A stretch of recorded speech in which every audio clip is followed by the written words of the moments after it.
Hello बच्चों, क्या हाल चाल। आई होप सब ठीक ठाक होंगे। तो आज मैं लेके आया हूं आपके लिए pair of linear equation in two variables. Pair of linear equation two variables क्या होता है? सबसे पहले हम देखते हैं कि लीनियर इक्वेशन टू वेरिएबल्स क्या होता है। लेट्स सपोज हमारे पास एक लीनियर इक्वेशन है 2x plus 3y plus 1 is equal to 0। तो इसमें क्या है? इसमें टू वेरिएबल्स हैं। वेरिएबल्स क्या होते हैं? जिनकी वैल्यू चेंज होती जाती है। कुछ भी वैल्यू पुट करेंगे, जैसे x की वैल्यू 1 भी हो सकती है, 2 भी हो सकती है, उसी के अकॉर्डिंग y की वैल्यू भी चेंज होती है, उसकी वैल्यू 0 हो सकती है, 1 हो सकती है, 2 हो सकती है, कुछ भी हो सकती है। तो ये चेंज होती रहती है। टू वेरिएबल है, एक x वेरिएबल है, एक y वेरिएबल है। कोई भी वेरिएबल हो सकता है, s हो सकता है, t हो सकता है, u हो सकता है, v हो सकता है। अभी हमारे पास जो टू वेरिएबल है वो क्या है? x और y। देखो, पिछला जो चैप्टर किया था हमने पॉलिनोमियल किया था, उसमें क्या था? उसमें पॉलिनोमियल में हमारे पास इक्वल टू का साइन नहीं होता था। जब भी इक्वल टू का साइन आ जाता है तो वो इक्वेशन बन जाती है। ठीक है जी।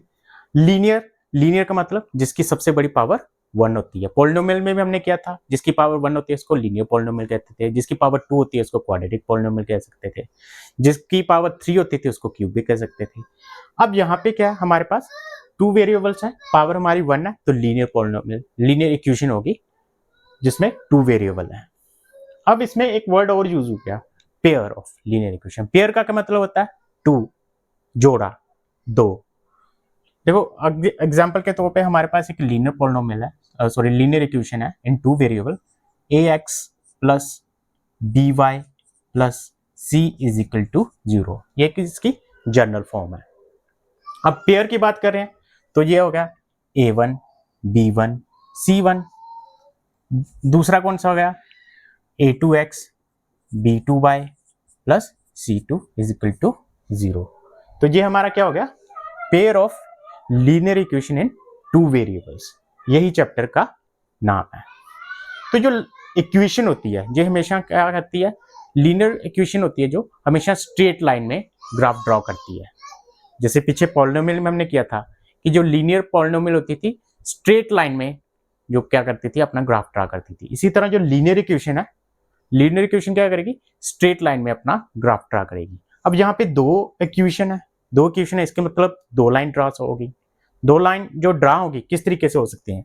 हो सकता है वह ऐसे करके ड्रॉ कर रहे हैं, इंटरसेक्ट कर रही हैं। हो सकता है वो ए के ऊपर दूसरी कोइंसाइड कर रही है, ए के ऊपर दूसरी ऐसे चलती जा रही है, दूसरी ऐसे ही चलती जा रही है, ए के ऊपर दूसरी चलती जा रही है। ठीक है, ए के ऊपर दूसरी चलती जा रही है। इसी तरह हो सकता है कि पैरेलली एक दूसरे के जा रही हैं, पैरेलली से ट्रेन का ट्रैक होता है, पैरेलली एक दूसरे के जाती हैं। तो लाइन जो है, अगर टू लाइंस ड्रॉ करेंगे तो क्या होगी? या तो इंटरसेक्ट करेंगी, या कोइंसाइड करेंगी, एक के ऊपर दूसरे के ऊपर चलती जाएगी, या पैरेलली एक दूसरे को जा रही है टच किए बिना। तो तीन तरीके की लाइन ड्रॉ हो जाएगी। जो लाइन इंटरसेक्ट कर रही है आपस में, जो लाइंस आपस में इंटरसेक्ट करती हैं तो उसको क्या बोलते हैं? Intersecting line. उनको क्या बोलते हैं? Intersecting lines. जब लाइंस एक दूसरे के ऊपर कोइंसाइड कर रही हैं, जब लाइंस एक दूसरे के ऊपर कोइंसाइड कर रही हैं तो उसको क्या बोलेंगे हम? उसको क्या बोलेंगे हम? उसको बोलेंगे कोइंसिडेंट लाइन। Coincident lines. और जब लाइंस पैरेलली जा रही हैं एक दूसरे के, जब लाइंस एक दूसरे के पैरेलली जा रही हैं तो उसको क्या बोलेंगे? Parallel line. Parallel lines. ठीक है जी। लाइन तीन तरीके से ड्रॉ हो सकती हैं, जहां तो वो इंटरसेक्ट कर रही हैं, जहां क्या कर रही है? वो कोइंसाइड कर रही है एक दूसरे के ऊपर, उसको कोइंसिडेंट लाइंस बोल देंगे। जब पैरेलली जा रही हैं तो उसको बोल देंगे पैरेलल लाइन।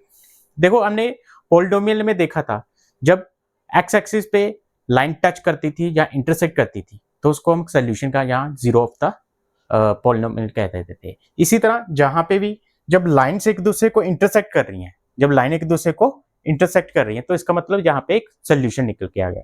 जब भी लाइन इंटरसेक्ट करेंगी या टच करेंगी तो वहां पे एक सोल्यूशन निकल के आ गया।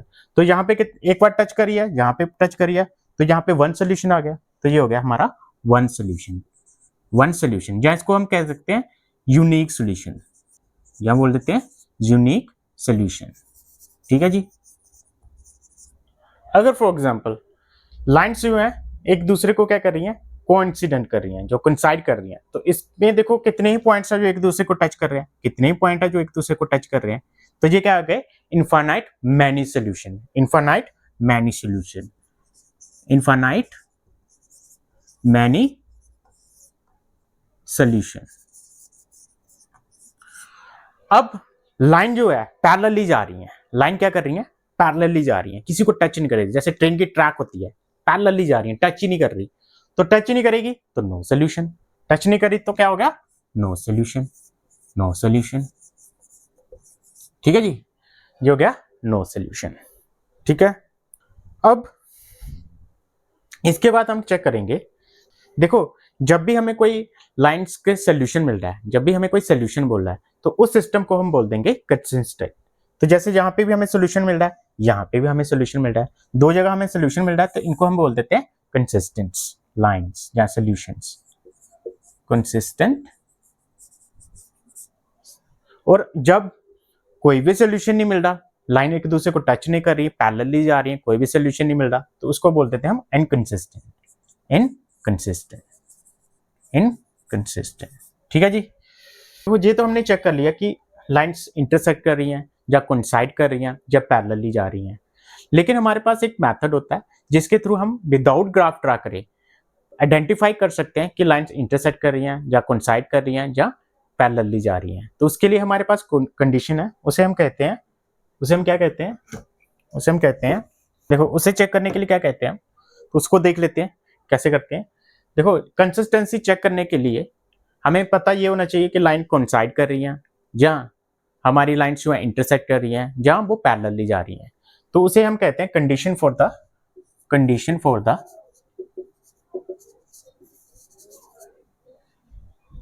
Consistency and inconsistency.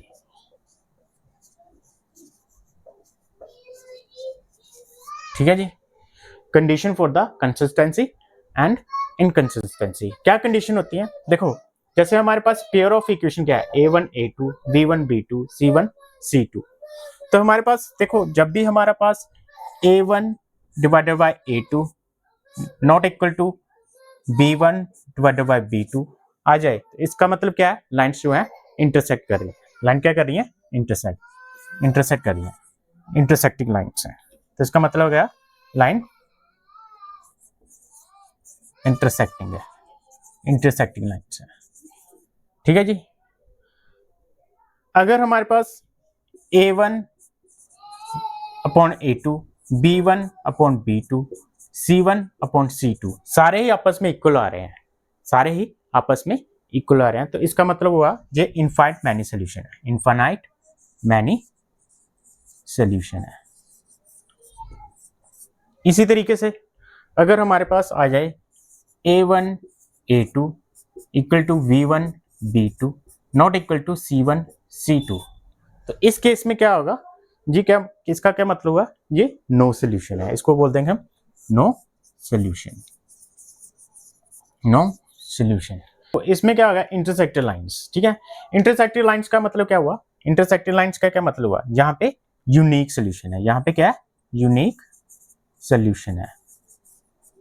ठीक है, यहाँ पे इनफाइनाइट मैनी सोल्यूशन है, इसका मतलब ये क्या कर रही है, कोइंसिडेंट लाइंस है, ये क्या है, को इंसिडेंट लाइंस है। ठीक है, इसका मतलब नो सोल्यूशन पैरेलल लाइंस है, नो सोल्यूशन पैरेलल लाइंस है। ठीक है जी, तो यहां से हमें कंफर्म हो गया कि जब लाइन जो है इंटरसेक्ट कर रही है तो a1 upon a2 not equal to है b अपॉन b2। अगर लाइन मैनी सोल्यूशन है तो इसका मतलब a1 a2 equal to v1 v2 equal to c1 c2 आ जाएगा। इसी तरीके से अगर नो सोल्यूशन है, लाइन्स जो है पैरेलली जा रही हैं, तो इसका मतलब क्या हुआ कि a1 a2 upon b1 upon b2 not equal to किसके है, c1 अपॉन c2 के है। तो ये दो जो यहाँ पे हमें सोल्यूशन मिल रहे हैं, जहाँ पे लाइन इंटरसेक्ट और कोइंसाइड कर रही हैं, जो ये क्या हो गई, कंसिस्टेंट, ये क्या हो गई, कंसिस्टेंट, और यहाँ पे इनकंसिस्टेंट, इनकंसिस्टेंट। ठीक है, इतना सा कॉन्सेप्ट है हमारा। अब इस देखते हैं अभी अगला क्वेश्चन कैसे हमारे पास क्वेश्चन आ सकता है, चेक करते हैं हम इनकी अलग अलग कंडीशंस को। So let's move on. आगे बढ़ने से पहले मैं आप सब दोस्तों को रिक्वेस्ट करना चाहता हूं कि मैं बड़ी ही डेडिकेशन और मेहनत के साथ आपको पढ़ा रहा हूं, तो प्लीज DNK इंस्टीट्यूट चैनल को लाइक और सब्सक्राइब करें ताकि मेरे को बूस्टअप मिले। इसके अलावा जितना पॉसिबल हो सके आप अपने सोशल मीडिया प्लेटफॉर्म पे इन वीडियोस को जितना हो सके शेयर करें ताकि मैं उन दोस्तों तक भी पहुंच सकूं जिनको इन वीडियोस की जरूरत है। तो please like, subscribe and share these videos as much as possible so that I can reach to those students and friends who require these kind of videos. तो चलते हम नेक्स्ट टॉपिक की तरफ। देखो हमारे पास जो अभी क्वेश्चन आया है, क्या आया उसमें उसमें बोला कि on comparing of the ratio हमें इक्वेशंस दे दी हैं जिसमें A1 B1 C1 और A2 B2 C2 करके दे दिया है। Then the lines representing the following pairs of linear equation intersecting at this point are parallel or coincident. Also find out the equation or consistent or inconsistent.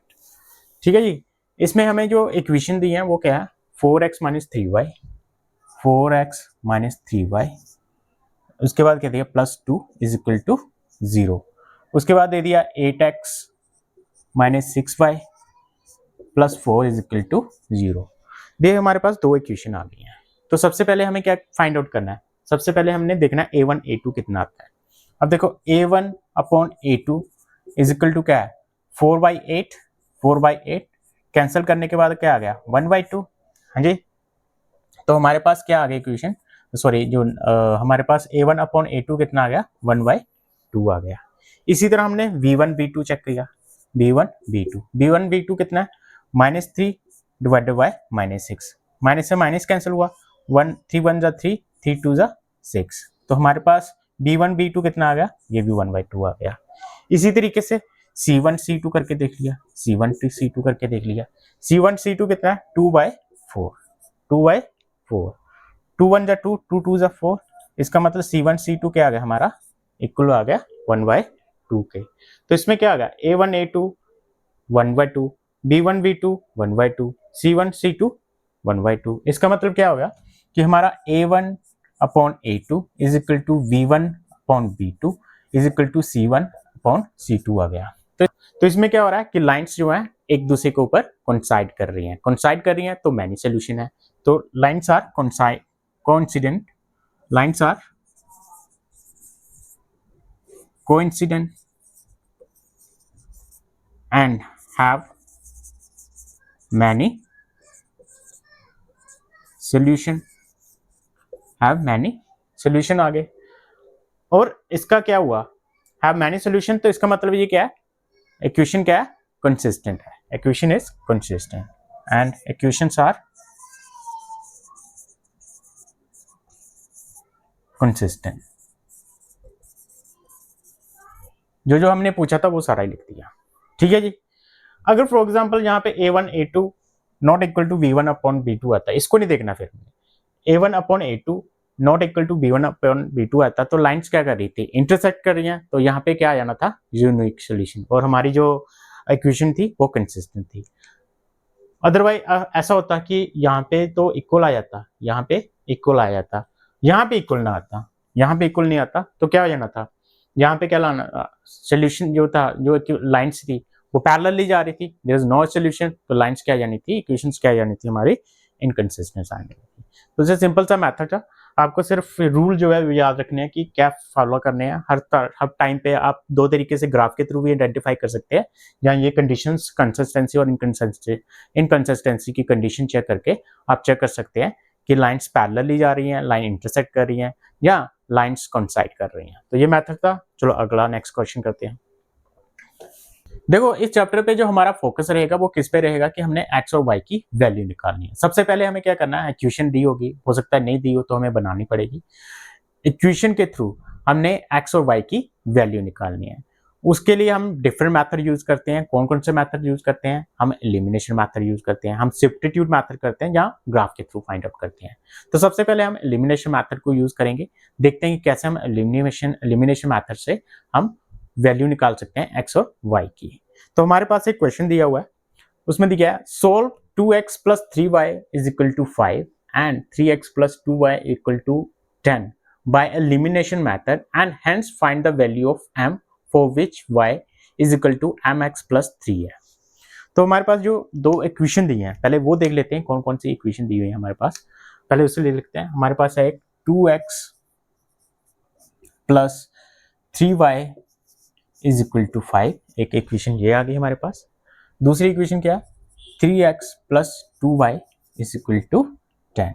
ये हमारे पास दो equation है, ठीक है जी। Elimination method में कैसे हम इस मेथड को कैसे यूज करते हैं, सबसे पहले क्या करेंगे, हमने किसी एक वेरिएबल को कैंसल आउट करना है। कैंसल आउट करने के लिए क्या करना है, एलिमिनेट करना है या कैंसल आउट करना है। तो उसके लिए करने के लिए क्या करना पड़ेगा, हमें वैल्यू कोई बराबर करनी पड़ेगी। तो लेट्स सपोज करो कि हमने 2x और 3x की वैल्यू को इक्वल करना है। तो उसे इक्वल करने के लिए क्या करना पड़ा है, इसे इक्वेशन नंबर 1 दे देते हैं, इसे इक्वेशन नंबर 2 दे देते हैं। अब देखो 3 जो नीचे है वहां पे जाके 3 यहाँ पे मल्टीप्लाई कर देते हैं, ठीक है। 2 जो यहाँ पे है यहाँ पे नीचे मल्टीप्लाई कर देते हैं। ऊपर वाला 2 हमने नीचे मल्टीप्लाई कर दिया, नीचे वाला 3 हमने ऊपर जाके मल्टीप्लाई कर दिया। अब देखो 3 को 2 से मल्टीप्लाई करेंगे तो क्या आ जाएगा हमारा 6x। इसी तरह 3 को 3 से मल्टीप्लाई करेंगे क्या आएगा 9y, 5 3 जा 15, ये आ गया। उसी तरह 2 को जब 3 से मल्टीप्लाई करेंगे 6x, 2 2 जा 4y is equal to 20 are. अब देखो इन दोनों को सब्ट्रैक्ट कर लेते हैं। सब्ट्रैक्ट करना है तो क्या करेंगे, यहाँ पे साइन चेंज कर देंगे। सब्ट्रैक्ट करने के लिए यहाँ पे साइन चेंज होते हैं। जहाँ पे प्लस है प्लस की जगह माइनस लिख दिया, अगर माइनस होता तो प्लस लिख सकते हैं। अब प्लस ही है सभी तरफ तो माइनस लिख दिया, सब्ट्रैक्ट किया हमने। अब देखो 6 से 6 इक्वल हो गया ना, 6 से 6 इक्वल हो गया तो ये आपस में कैंसल आउट हो गया, यहाँ एलिमिनेट हो गए। 9 में से 4 गए 5y आ गया, 9 में से 4 गए 5y, 20 में से 5 गया तो माइनस का 5 आ गया। और y की वैल्यू क्या आ गई हमारी -5/5, कैंसल होके क्या आ गया हमारा 1, ठीक है, माइनस का 1। तो y की वैल्यू आ गई हमारे पास -1। अब put this value y is equal to -1 है, पुट इन इक्वेशन किसी भी एक में डाल दो, एक में भी डाल सकते हो, दो में भी डाल सकते हो। Put in equation 1, put in equation 1, ठीक है जी। इक्वेशन नंबर 1 में हमने डाल दी। अब जब y की वैल्यू 1 यहाँ पे पुट करेंगे तो यहाँ पे क्या आएगा 2x प्लस 3, y की वैल्यू -1 पुट करेंगे इज इक्वल टू 5 आ गया, ठीक है जी। 2x 3 1 जा -3 is equal to 5, 2x is equal to आ गया 5 प्लस 3 आ गया, x इज इक्वल टू क्या आ गया 5 एंड 3 8 आ गया, जो 2 था वो नीचे आ जाएगा, कैंसिल करके क्या आ गया हमारा 4। तो y की वैल्यू हमारे पास आ गई -1, x की वैल्यू क्या आ गई हमारे पास 4। तो ये था एलिमिनेशन मेथड। एलिमिनेशन मेथड में क्या करेंगे, बेसिकली हम क्या करना है, हमने यूज करना है कि सबसे पहले हमने इक्वेशन लिख लेनी है।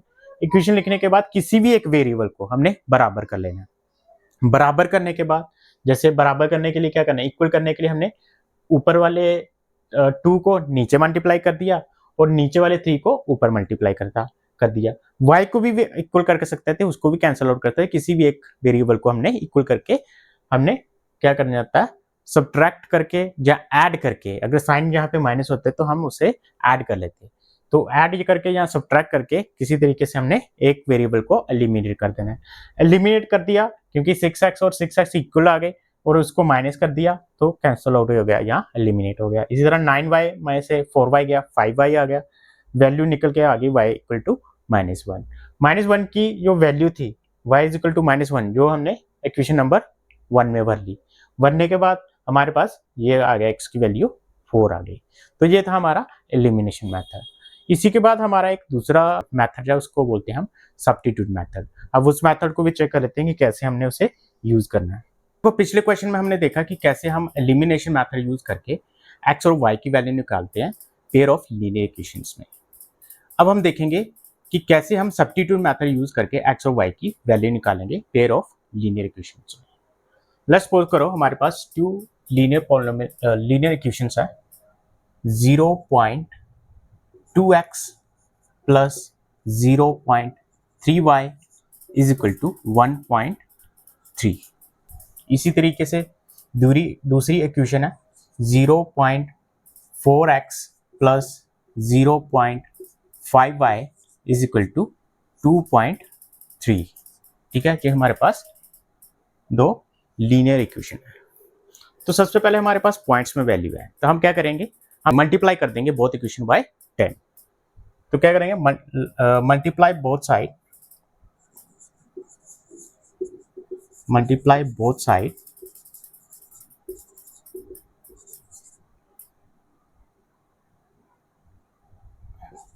by 10 in both the equation, in both the equation।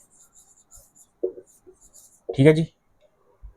अब देखो जब 10 से मल्टीप्लाई कर देंगे तो जो पॉइंट्स की वैल्यू है वो हमारी सिंप्लीफाई हो जाएगी। देखो 10 से मल्टीप्लाई करके आ जाएगा हमारा 2x, इसी तरह 3y और 13। अब नेक्स्ट हम मल्टीप्लाई करेंगे नीचे वाली इक्वेशन को, तो यहाँ पे क्या आ जाएगा हमारा 4x plus 5y is equal to 23। अब हम क्या करेंगे, किसी एक इक्वेशन की वेरिएबल की वैल्यू दूसरी इक्वेशन में पुट करेंगे। लेट्स सपोज करो हमारे पास इक्वेशन नंबर 2 है, ये 4x plus 5y is equal to 23। देंगे 4x को यहाँ पे ऐसे लिख लेंगे, 23 जो 5y है वहां पे जाके हो जाएगा माइनस का 5y। अब जो 4 है वो हम नीचे ले आएंगे, तो x इज इक्वल टू क्या आ गया हमारे पास 23 माइनस 5y डिवाइडेड बाय 4। ठीक है, अब ये वैल्यू जो हमारी आई है x is equal to 23 minus 5y divided by 4। This equation, ये वैल्यू जो हमारे इक्वेशन नंबर 1 में पुट कर देंगे, पुट इन इक्वेशन 1। ठीक है जी, 1 में हमने पुट कर देनी है। 2 की हमने एक वेरिएबल की वैल्यू जो निकाल लिया ये आई है, और इसे हम इक्वेशन नंबर 1 में पुट कर देंगे। अब पुट करने के बाद क्या आ गया 2x, 2 जो हमारे पास equation 2x plus 3y is equal to 13, ये हमारे पास इक्वेशन है। अब x की वैल्यू क्या है हमारे पास 23 minus 5y is equal divided by 4। अब ये वैल्यू हम यहाँ पे x की वैल्यू पुट कर देते हैं, यहाँ पे पुट करने पे आ गया 23 minus 5y divided by 4 plus 3y is equal to 13 आ गया हमारे पास। अब इसको सिंप्लीफाई करते हैं, देखो 2 2 जा 4 आ गया हमारा। ठीक है, कट गया, 2 2 जा 4 होता हमारा, कट गया। अब इसके बाद क्या करेंगे 23 माइनस 5y, इसका और इसका एलसीएम ले लेंगे, हमारा आ गया 2 एलसीएम प्लस 2 वहां पे जाके मल्टीप्लाई होगा, ये आ गया 6y इज इक्वल टू 13। अब 2 वहां पे उधर जाके मल्टीप्लाई हो जाएगा, तो क्या आ जाएगा 23 minus 5y plus 6y is equal to 26। अब इसको आगे सिंप्लीफाई करेंगे, तो देखो 5y माइनस 6y ये आ गया हमारा अकेला 1y, 23 वहां पे जाके माइनस का 23 हो जाएगा, तो y की वैल्यू हमारी आ गई 3, हमारा 3। अब ये वैल्यू जो हमारी y equal to 3 equation number 1 में पुट कर सकते हैं, 1 में भी पुट करते हैं और 3 में पुट कर सकते हैं, कहीं भी वैल्यू पुट कर सकते हैं। तो ये क्या आ गया हमारे पास जगह कम है, अब हम यहाँ पे लिख सकता हूँ मैं। देखो यहाँ पे क्या है हमारे पास 4x plus 5y is equal to 23 है। ठीक है, y की value put in equation 1, put in equation 1। ठीक है जी, 1 में पुट कर ली, तो यहाँ पे क्या आ गया हमारे पास 4x प्लस 5 की क्या वैल्यू आई है, y की क्या वैल्यू है 3 multiply with 3 is equal to 23 आ गया। 5 3 जा 15, 4x plus 15 is equal to 23 आ गया। अब 4x में इसको ऐसे इधर ही रहने देते हैं, 23 माइनस 15 वहां पे चला गया, दोनों को माइनस करके क्या आ गया हमारे पास 8, 4x एज इट इज 4 2 जा 8 आ गया, x की वैल्यू क्या है हमारे पास 2 आ गई, y हमारे पास 3 है, x हमारे पास 2 है, ये हमारी वैल्यूज आ गई। तो ऐसे हमने सॉल्व कर लिया। तो ये हमारा तरीका था कैसे हम सब्स्टिट्यूट मेथड यूज करके हम इक्वेशन में से x और y की वैल्यू निकाल सकते हैं। Let's move to the next question. देखो मैंने आपको बताया था कि इस चैप्टर में जो हमारा सबसे ज़्यादा फोकस रहेगा वो किस पे रहेगा, हमारा x और y की वैल्यू निकालने का। सबसे पहले हमने किसके थ्रू निकला था, हमने एलिमिनेशन मेथड से x और y की वैल्यू निकालना सीखा, फिर हमने सब्स्टिट्यूट मेथड भी यूज़ करना सीख लिया। अब हम ग्राफ के थ्रू सोल्यूशन भी निकालेंगे और नेक्स्ट क्वेश्चन भी देखेंगे, जैसे कि हमारे पास जो इसने क्वेश्चन दे दिया है उसको कैसे सॉल्व आउट करेंगे। इसमें उसने एक क्वेश्चन दिया है, आपके स्क्रीन के ऊपर आया है, जैसे कहता है कि draw the graph of the equation x minus Y plus 1 is equal to 0 है, and 3x plus 2y minus 12 is equal to 0 है। Determine the coordinate of the vertices of the triangle, form these lines and the X axis and shade the triangle regions. ठीक है, तो हमारे पास equation क्या है, equation क्या है हमारे पास, x minus Y plus 1 is equal to 0, और दूसरी इक्वेशन क्या है हमारे पास, 3x plus 2y minus 12 is equal to 0। तो सबसे पहले हमने क्या करना है, सबसे पहले हमने क्या करना है, ग्राफ ड्रा करना है। तो ग्राफ ड्रा करने के लिए हमारे पास क्या आता है, हमारे पास एक्सिस होती है, एक एक्स एक्सिस होती है, एक हमारे पास वाई एक्सिस होती है। एक्स एक्सिस ये है हमारे पास, वाई एक्सिस ये है। ठीक है जी, अब हमने 9th क्लास में किया था कि हम x की कोई वैल्यू लेते थे और उसकी y की वैल्यू निकालते थे, उसी तरह हम y की वैल्यू लेते थे और x की वैल्यू निकालते थे। सबसे पहले हमारे पास इक्वेशन ये है, इसको हम ऐसे लिख सकते हैं, x minus Y is equal to -1 आ गया ताकि थोड़ा सिंपल हो जाए। अब यहाँ पे हम x और y की वैल्यू निकालेंगे ग्राफ ड्रा करने के लिए। यहाँ पे x ले लिया, यहाँ पे y ले लिया। अब x की वैल्यू अगर हम 0 पुट करते हैं, x की वैल्यू यहाँ पे 0 पुट कर देते हैं, यहाँ पे x की वैल्यू 0 पुट कर रहे हैं। अगर 0 पुट करते हैं तो यहाँ पे 0 होगा, तो minus Y is equal to आएगा -1 के, माइनस के साथ माइनस कैंसिल हो जाएगा, तो y कितना आ जाएगा हमारा 1। यहाँ पे x की वैल्यू हमने 0 पुट की, पुट करने के बाद यहाँ पे 0 0 हो गया, minus Y is equal to -1 के बराबर आ गया, माइनस से माइनस कैंसिल हुआ तो y इज इक्वल टू 1 हुआ। इसी तरीके से अगर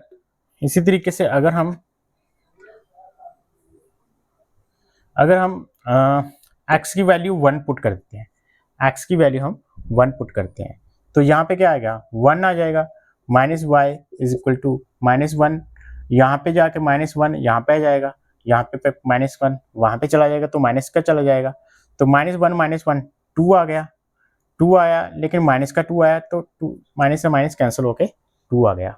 अगर 1 की वैल्यू हम x की वैल्यू 1 पुट करते हैं तो y इक्वल टू हमारा आ जाता है 2 आ जाता है। इसी तरीके से हम इसको भी सॉर्ट आउट कर लेते हैं। इसको सॉर्ट आउट करने के लिए क्या करेंगे, हम ऐसे फिर से एक बॉक्स बना लेते हैं, यहाँ पे x और y लिख लिया। हमारे पास जो इक्वेशन है वो क्या है, 3x plus 2y is equal to 12, वहाँ पे जाके इज इक्वल टू 12, ताकि सिंपलीफाई करना इसको थोड़ा आसान हो जाए। अब यहाँ पे वैल्यू पुट करते हैं हम, 3x की वैल्यू पुट कर दी हमने, क्या पुट कर सकते हैं हम, 0 पुट करके दे लेते हैं। ठीक है, 0 मतलब वैल्यू ऐसे लेनी है कि हमारी जो वैल्यू है फ्रैक्शन में ना आए, यहाँ पॉइंट्स में ना आए। ठीक है जी, अब हमारे यहाँ पे x की वैल्यू जब 0 पुट करेंगे तो ये पूरा का पूरा 0 हो जाएगा, तो 2y इज इक्वल टू 12 बच जाएगा, क्योंकि यहाँ पे तो 0 हो गया सारा के सारा, तो y इज इक्वल टू हमारा आ गया 12/2 और कट के हमारा आ गया 6, y इक्वल टू 6 आ गया। अब फिर से हम चेक कर लेते हैं, अगर यहाँ पे 3x की जगह हम 1 पुट करते हैं तो 3 वहाँ पे जाके माइनस होके 3 वहाँ पे जाके माइनस का चला जाएगा, 9 आएगा तो फ्रैक्शन में वैल्यू हो जाएगी। 2 पुट करके देते हैं, 2 पुट करेंगे यहाँ पे x की वैल्यू, तो यहाँ पे आएगा 6, यहाँ पे 3 2 6 plus 2y is equal to 12, और 6 वहाँ पे जाके 12 से का कैंसिल माइनस हो जाएगा, तो माइनस का 6 आ जाएगा, कट करके हमारा आ जाएगा 3। ठीक है, तो y की वैल्यू क्या आ गई हमारी 3। तो इस तरीके से हमारा सिंप्लीफाई हो गया। हमने कोशिश क्या करनी थी कि हमारी जो वैल्यूज आए वो फ्रैक्शन में आए, फ्रैक्शन में ना आए या पॉइंट्स में ना आए, जब हम ग्राफ ड्रा करें तो वो जो ग्राफ है वो हमारा सिंपली तरीके से निकल जाए। अब देखो यहाँ पे x एक्सिस और y एक्सिस है। ठीक है जी, x एक्सिस और y एक्सिस है। ठीक है, यहाँ हमारे पास x कितना 0 है, x हमारे पास 0 है, और y कितना हमारे पास 1 है। तो जो हमारी पॉइंट बना यहाँ पे बना, ये कितना है 0 1। ठीक है, एक पॉइंट हमारा यहाँ पे आ गया। दूसरा हमारा 1 2 कहाँ पे है, x एक्सिस में 1 यहाँ पे है और y एक्सिस में 2 यहाँ पे है, तो हमारा जो ऑलमोस्ट अगर हम चेक करें तो यहाँ पे हमारा बन जाता है। ठीक है, तो जो लाइन ड्रॉ हो रही है वो इस तरीके से हो रही है, कुछ इस तरीके से हो रही है। अगर हम इसको लाइन को ड्रॉ करें तो इस तरीके से लाइन बन जाएगी। तो ये लाइन किसकी है, x minus Y plus 1 is equal to 0। इस लाइन का जो हमारा ग्राफ ड्रॉ हुआ स्ट्रेट लाइन में, क्योंकि लीनियर पॉलिनोमियल है, लीनियर इक्वेशन है, तो स्ट्रेट लाइन में ड्रॉ हो रही है, तो x minus Y plus 1 is equal to 0 हो गया। इसी तरह हमारी दूसरी लाइन है जो दूसरी इक्वेशन है उसकी लाइन कैसे ड्रॉ होगी। एक तो आ रहा हमारा 0 6, 0 हमारा एक्स एक्सिस में यहाँ पे है और 1 2 3 4 5 6 वाई एक्सिस में 6 यहाँ पे है। तो एक तो यहाँ पे पॉइंट आ गया जिसको हम ना देते हैं हम 0 एंड 6। उसी तरीके से 2 एंड 3, 2 एक्स एक्सिस में कहाँ पे है, यहाँ पे है, और 3 वाई एक्सिस में कहाँ पे है, 1 2 3 यहाँ पे है। ठीक है जी। तो ये कट करके अगर हम चेक करें तो ऑलमोस्ट यहाँ पे आ जाता है। ठीक है जी, एक पॉइंट यहाँ पे आ गया। ठीक है जी। अब इसकी अगर लाइन ड्रॉ करें तो ये यहाँ से जाएगी ऐसे करके इस तरीके से। ठीक है जी, इसी तरीके से आ रही है। थोड़ी सी लाइन टेढ़ी बेढ़ी हो गई है क्योंकि ग्राफ नहीं है हमारे पास और स्केल भी नहीं है। तो इस तरीके से हम देखेंगे कि जो पॉइंट्स आ गए ये आ गया हमारा 2 3। ठीक है जी, 2 3। अब उसने क्या बोला है कि सबसे पहले हमने सोल्यूशन निकालना था जहाँ पे लाइन इंटरसेक्ट कर रही थी। तो लाइन कहाँ पे इंटरसेक्ट कर रही है, 2 एंड 3 के ऊपर यहाँ पे इंटरसेक्ट कर रही है। तो क्या आ गया हमारे सोल्यूशन, क्या आ गया हमारे पास, सोल्यूशन क्या आ गया हमारे पास, 2 एंड 3। ठीक है, 2 एंड 3 आ गया।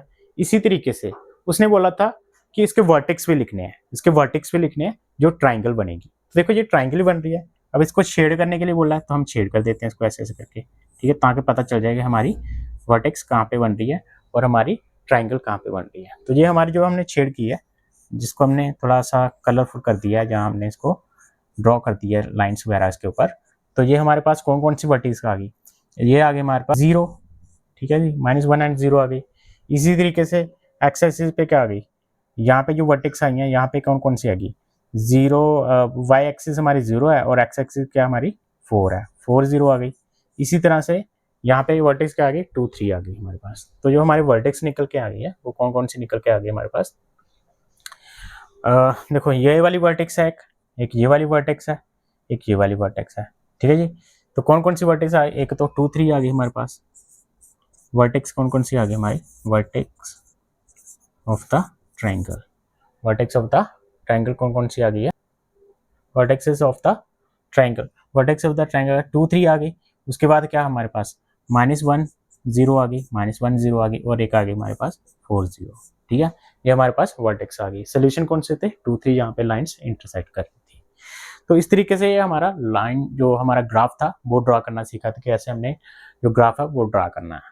अब नेक्स्ट क्वेश्चन देखते हैं हम। अगला जो क्वेश्चन है आपकी स्क्रीन के ऊपर आ गया होगा, उसमें क्या कह रहा है, कहता है कि find the value of x and y if in the given pair of linear equation has infinite many solution। Equation है 3x plus 4y is equal to 3, a plus bx plus 2a minus by is equal to 9। तो सबसे पहले हमने क्या करना है, a and b की value निकालनी है।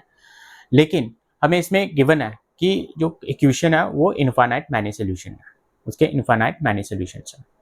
तो हमारे पास जो इक्वेशन है क्या है वो 3x plus 4y is equal to 3, a plus bx plus 2a minus by is equal to 9।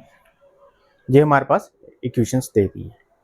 इसमें हमें गिवन है कि इनफाइनाइट मैनी सोल्यूशन है। इनफाइनाइट मैनी सोल्यूशन कब होता है, जब a1 upon a2 is equal to b1 upon b2 is equal to c1 upon c2 होता है। इसका मतलब ये सारे आपस में इक्वल है।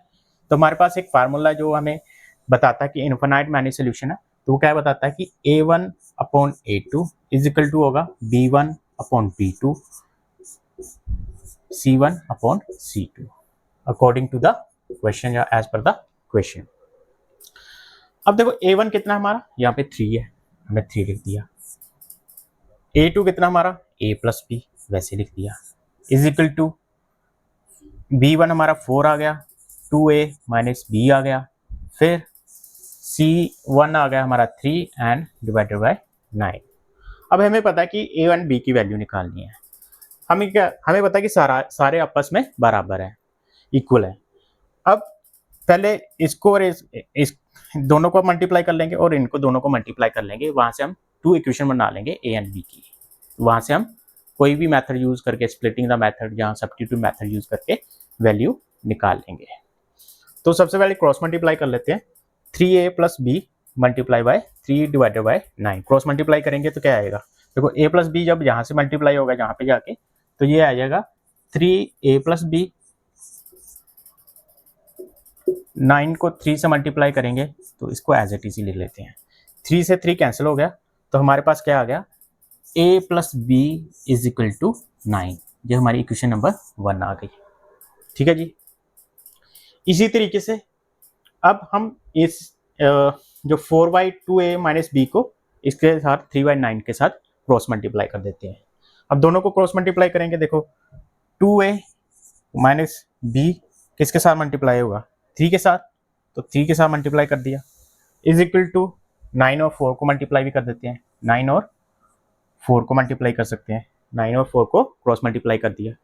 अब हमारा 3 के साथ 9 कट गया, 3 3 जा 9 आ गया, तो हमारे पास क्या आ गई, 2a - b is equal to किसके आ गया, 3 4 जा 12, इक्वेशन नंबर 2 आ गई। ठीक है जी। अब इन दोनों इक्वेशन को एक साथ लिख लेते हैं, इसको एक साथ लिखा, equation number 1 again equation number 2, ताकि हम सॉल्व कर सकें इसको। a+b इज इक्वल टू 9, ये इक्वेशन नंबर 1 थी हमारी, जो यहाँ पे हमने लिख लिया है। अब देखो इसके साथ कैंसल आउट हो गया, 2 and 1, यहाँ पे 1 हो गया ना, अगर कुछ नहीं लगा तो इसका मतलब 1 लगा हुआ है। ये आ गया हमारा 3, ऐड कर दिया हम दोनों को। ठीक है, जब ऐड करेंगे तो क्योंकि यहाँ पे पहले ही माइनस प्लस था तो ये हमारे कैंसिल आउट हो जाएंगे, तो जब माइनस साइन जो है दोनों अपोजिट है तो हम वहाँ पे ऐड कर देते हैं, अगर साइन सेम है तो हम सब्ट्रैक्ट कर देते हैं। तो ऐड करने पे आ गया हमारा 3a इज इक्वल टू 12 और 9 को ऐड करने पे क्या आ गया हमारा 21 आ गया। तो a की वैल्यू क्या है, 3 7 जा 21, a की वैल्यू हमारी आ गई 7। अब ये वैल्यू हम किस में पुट कर सकते हैं, 1 में या 2 में, किसी में पुट कर दो। ठीक है जी, हम 1 में पुट कर देते हैं, a+7 पुट इन इक्वेशन 1 में। ठीक है जी, 1 में पुट कर दी, यहाँ पे थोड़ा साफ नहीं, यहाँ पे सही थे। a+b इज इक्वल टू 9 है। अब a कितना हमारा 7 है।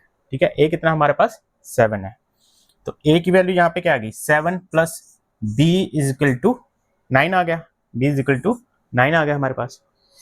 a + b is equal to 9 था, a इज इक्वल टू हमारा 7 आया, हमने यहाँ पे a की जगह 7 लिख दिया, b एज इट इज आ गया और 9 भी वैसे लिख दिया। तो b की वैल्यू कितनी आ गई हमारे पास, 9 - 7 कितनी आ गई हमारे पास, b की वैल्यू 2 आ गई, b इज इक्वल टू 2 आ गया। ठीक है जी, इसी तरीके से हमने फाइंड आउट कर लिया। अब नेक्स्ट क्वेश्चन देख लेते हैं क्या हमारे पास है half of the perimeter of the rectangle garden whose length is 4 meter more than its width, ठीक है, is 36, find the dimension of the garden। देखो हमारे पास एक रेक्टेंगल दिया जिसकी लेंथ जो है 4 मीटर मोर देन है ब्रेथ से। लेट्स सपोज करो हमारे पास ऐसा रेक्टेंगल है। ठीक है, हमारे पास ऐसा रेक्टेंगल है। ठीक है, जो रेक्टेंगल है हम एक्स मान लेते हैं और इसको रेक्टेंगल की जो लेंथ है उसको हम एक्स मान लेते हैं और ब्रेथ को वाई मान लेते हैं। उसमें ऑलरेडी गिवन है, क्वेश्चन में ऑलरेडी गिवन है, जो लेंथ है वो ब्रेथ से 4 मीटर ज्यादा है। ठीक है, सबसे पहले सपोज करते हैं लेट गार्डन लेंथ कितनी मान ली हमने, एक्स मान ली, और ब्रेथ कितनी मान ली हमने, वाई मान ली। ठीक है जी, ब्रेथ हमें वाई मान ली। ठीक है जी, वाई माने हुए ना यहाँ पे, ब्रेथ हमें वाई मान ली। अब उसने बोला कि जो उसकी जो लेंथ है 4 metre more than the width है, यो लेंथ ऐसे 4 मीटर ज्यादा है, तो इसका मतलब जो इनका डिफरेंस होगा वो कितना होगा, 4 मीटर होगा। जो इनका डिफरेंस होगा वो 4 मीटर होगा। हमारी इक्वेशन नंबर 1 बन गई। ठीक है, अब उसने क्या बोला, बोला जो हाफ ऑफ द पेरीमीटर है जो रेक्टेंगल गार्डन का है वो कितना है, 36 है। देखो पेरीमीटर क्या होता है, घेरा, मतलब इस साइड जो साइड्स हैं उनका सारा टोटल। ठीक है, वैसे रेक्टेंगल का जो फार्मूला होता है पेरीमीटर का वो होता है x + y या a + b होता है। ठीक है, अब हाफ ऑफ द पेरीमीटर बोला, इसका मतलब 2 से 2 कैंसिल हो गया, हाफ हो गया, तो x + y हो गया। x + y जो हमें दिया हुआ है वो कितना है, 36। हाफ ऑफ द पेरीमीटर क्या है हमारा, 36 है। तो इतना मतलब एक साइड और दूसरी साइड प्लस करने पे हमारा 36 आ जाता है। तो इक्वेशन नंबर 2 आ गई। ठीक है, इसी से हम क्या कर लेंगे, एलिमिनेशन मेथड यूज कर लेंगे, क्योंकि माइनस माइनस प्लस है तो ये सीधा हमारा एलिमिनेट होगा। Add 1 and 2, add 1 and 2, add लिख भी सकते हो ऐड 1 एंड 2, ठीक है जी। 1 एंड 2 को ऐड किया तो ये तो कैंसिल हो गया, क्योंकि अब इस साइन के जगह सब्ट्रैक्ट करते हैं तो साइन चेंज कर लेते हैं, अगर ऐड किया तो हमें साइन चेंज करने की जरूरत नहीं होती। तो यहाँ पे -y से +y कैंसिल आउट हो गया, 2x आ गया प्लस करने पे, और इसको प्लस करने पे आ गया हमारा 40 आ गया। x की क्या वैल्यू आ गई 40 डिवाइडेड बाई 2, वैल्यू निकल के आ गई हमारी 20, x इक्वल टू 20।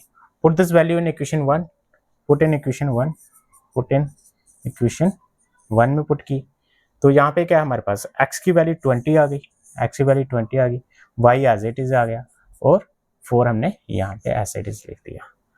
y की वैल्यू क्या आ गई हमारे पास निकल के, देखो y वहाँ पे जाएगा 20 माइनस 4 आ जाएगा, तो y की वैल्यू हमारे पास आ गई 16, ठीक है। तो लेंथ ऑफ द गार्डन क्या आ गई, तो लेंथ ऑफ द गार्डन क्या आ गई हमारी 20 and width of the garden क्या आ गई 16 मीटर। देखो मीटर जरूर ले लेना, कभी कभी नंबर काट लेते हैं, तो यहाँ पे लिख लेते हैं लेंथ ऑफ द गार्डन कितने आ गई 20 मीटर, ठीक है जी, और विड्थ कितनी आ गई हमारी 16 मीटर, ठीक है जी। मीटर लिख लेना, पीछे नंबर काट लेते हैं कभी कभी। चलो नेक्स्ट क्वेश्चन देखते हैं, रब कर लेते हैं इसको, ठीक है जी। अब हमने क्या था, देखो मैंने आपको बताया था कि हमें फाइंड आउट करनी है इक्वेशन कैसे बनानी है, इक्वेशन बनाने के बाद हमें कैसे उसे सॉर्ट आउट करना है। तो कभी कभी सब्स्टिट्यूट मेथड या एलिमिनेशन मेथड में कुछ स्पेशल काइंड ऑफ क्वेश्चन आ जाते हैं, उसको भी निकालना सीखते हैं कि कैसे निकालते हैं। लेट्स सपोज करो हमारे पास एक क्वेश्चन है 37x + 43y, ठीक है, इज इक्वल टू किसके है 370 के, ठीक है। इसी तरह 43y 37x, सॉरी यहाँ पे x है और यहाँ पे आ गया y, ठीक है, इज इक्वल टू कितने हैं 430 के है, ठीक है जी। अब हमने क्या करना है, इसको सोल्व करना है, लेकिन जैसे कि हमने पहले किया था, क्या किया था हमने मल्टीप्लाई करके इक्वल कर दिया था और हमें सोल्यूशन मिल गया था। लेकिन ये तो नंबर ही बहुत बड़े हैं, हम मल्टीप्लाई करेंगे तो बहुत लेंथी हो जाएगा, इसे लेंथी हो जाएगा, उससे बचने के लिए हम क्या कर सकते हैं, इसे सबसे पहले ऐड कर लेते हैं और उसके बाद सब्ट्रैक्ट कर लेते हैं। जब हम इसको ऐड करेंगे, इसको नंबर 1 और 2 देते हैं, नंबर 1 एंड 2 देते हैं, ऐड 1 एंड 2, जब हम ऐड 1 और 2 करेंगे, ठीक है, यहाँ पे साइड पे लिख देते हैं ऐड 1 एंड 2, ठीक है जी, दोनों को ऐड किया। जब ऐड करेंगे देखो 37 और 43 कितना आ गया 80x, इसी तरह ये भी 80y आ गया, और इसको ऐड करेंगे देखो 0 730 एंड यहाँ पे आ गया 800 आ गया। देखो यहाँ पे 80 है, यहाँ पे भी 80 है, यहाँ पे 800, इसका मतलब जो 80 है तीनों में कॉमन आ रहा है, तो 80 कॉमन आ रहा है, 80 कॉमन निकाल लेंगे तो हमारा आ गया x, यहाँ डिवाइड बाई 80 बोथ साइड, तो x plus y is equal to आ गया हमारा, अगर 80 को डिवाइड कर लेंगे तो हमारा आएगा 10। यहाँ पे लिख दो डिवाइड बोथ साइड बाय 80, ठीक है जी, 80 से डिवाइड कर गया तो ये आ गया हमारा, ये क्वेश्चन नंबर 1 आएगा। इसी तरह से हमने सब्ट्रैक्ट करके भी देख लेते हैं, अगर हम इसको सब्ट्रैक्ट करते हैं, subtract 1 and 2, subtract 1 and 2, 1 and 2 को सब्ट्रैक्ट किया तो देखो जब हम माइनस करेंगे 37x माइनस 43, तो ये क्या आएगा हमारा 6x, यहाँ पे क्या है देखो साइन चेंज होंगे ना, माइनस साइंस माइनस माइनस, यहाँ पे साइन चेंज होगा, जहाँ वहाँ पे लिख लेते हैं अलग से फिर से अगर आपको, देखो जब माइनस होगा तो -6x आया क्योंकि बड़ी नंबर के साथ माइनस लगा हुआ। उसी तरह जब इसको माइनस करेंगे तो ये प्लस का 6y आ जाएगा, प्लस का 6y जाएगा, और इसको माइनस करने पे क्या आ रहा है हमारा 60 आ रहा है माइनस का, ठीक है जी। अब डिवाइड बोथ साइड y 6, तो हमारे पास क्या निकल के आ गया -x plus y is equal to 10 आ गया माइनस का, ठीक है जी। ये क्वेश्चन नंबर हमारे पास 2 आ गई, 2 तो दी हुई है, यहाँ पे इसको हम क्वेश्चन नंबर 3 दे देते हैं, यहाँ पे 4 दे देते हैं, ठीक है जी। अब इनको नीचे रख लेते हैं, इसके मैं नीचे ले आता हूँ, तो minus x plus y is equal to क्या आ गया हमारे पास, माइनस का 10। अब ये तो एलिमिनेट हो गए, दोनों सीधे एलिमिनेट हो गए। y प्लस वाई क्या था, 2y आ गया, इज इक्वल टू, ये भी एलिमिनेट हो गया, 0 आ गया। y की वैल्यू क्या आ गई हमारी, 0 आ गई, ठीक है। 2 इसके नीचे जाके 0 हो जाएगा। पुट दिस इक्वेशन इन 3, इसमें भर लेते हैं, वहां पे नहीं भरते, वहां पे बहुत लंबा, हमारी कैलकुलेशन बहुत लंबी चली जाएगी, तो यहाँ पे भर लेते हैं। तो y की वैल्यू 0 पुट करेंगे तो x plus 0 is equal to 10 आ जाएगा। तो x की वैल्यू क्या आ गई हमारे पास, 10। x हमारे पास कितना आ गया, 10 आ गया। y 0 आ गया, x 10 आ गया, ठीक है जी। सिंपली हमने निकाल लिया। स्पेशल काइंड ऑफ क्वेश्चन होते हैं, थोड़ा सा कॉमन सेंस यूज करनी है जब ऐसे क्वेश्चन आ जाते हैं। आपको मल्टीप्लाई उस तरीके से करनी है कि आपकी कैलकुलेशन लंबी ना जाए। तो इस तरीके से हमने इस मेथड को यूज करके हमने जो कैलकुलेशन था उसको मिनिमाइज कर दिया और सिंपली हमने सॉल्यूशन निकाल लिए, ठीक है जी। नेक्स्ट क्वेश्चन देखते हैं। देखो अगला क्वेश्चन क्या कह रहा है, अगला क्वेश्चन कह रहा है कि the difference between two numbers is 26 and one number is 3 times the other, find them. देखो इसमें हमें दो नंबर दे दिए हैं जिनका डिफरेंस क्या है, 26 है, और एक नंबर जो है दूसरे से 3 गुना है, 3 टाइम्स है। तो हम लेट कर लेते हैं, let x and y are two numbers, ठीक है जी। हमने दो नंबर मान लिया, x एंड y, ठीक है जी। वेयर x जो है ग्रेटर देन y के है, x जो है ग्रेटर देन y के है, क्योंकि एक बड़ा होगा दूसरे से तभी उनका डिफरेंस जो आएगा 26 आएगा। x जो है कोई हो सकता है उसका 3 गुना है, तो एक को बड़ा मानना पड़ेगा, हमने x को बड़ा मान लिया। तो हमने इस तरह से लिख लिया कि x और y जो है दो नंबर है, यहाँ पे x y से बड़ा बता दिया हमने। अब अकॉर्डिंग टू क्वेश्चन, क्वेश्चन क्या कह रहा है कि x और y जो इनका डिफरेंस है वो कितना आ रहा है, 26 आ रहा है, ठीक है जी। वो इक्वेशन नंबर 1 होगी। उसके अलावा क्या रहा है कि जो x है, जो बड़ा नंबर है वो उसका 3 गुना है, मतलब इसको बराबर करने के लिए 3 से मल्टीप्लाई करना पड़ेगा। ये नंबर जो है इसका 3, सॉरी x जो है इसका 3 गुना है, तो इसको बराबर लिखने के लिए हमने y को 3 से मल्टीप्लाई कर दिया। कभी कभी बच्चे क्या करते हैं, वो कहते हैं कि x जो बड़ा है वो उसको हम 3x ले देते हैं, लेकिन ऐसे नहीं होगा, क्योंकि इक्वल टू का साइन डाल रहे हैं, तो x को इसके बराबर लिखने के लिए हमें y को 3 से मल्टीप्लाई करना पड़ेगा। तो ये आ गया क्वेश्चन नंबर 2, ठीक है जी। अब हम दो मेथड हमने सीखे हुए हैं, एक तो सब्स्टिट्यूट मेथड सीखा था, एक हमने एलिमिनेशन मेथड यूज किया था। अब यहाँ पे देखो हमें x is equal to 3y already given है, ठीक है। तो हम सीधी वैल्यू पुट कर देते हैं, यहाँ पे हम सब्स्टिट्यूट मेथड यूज कर लेते हैं।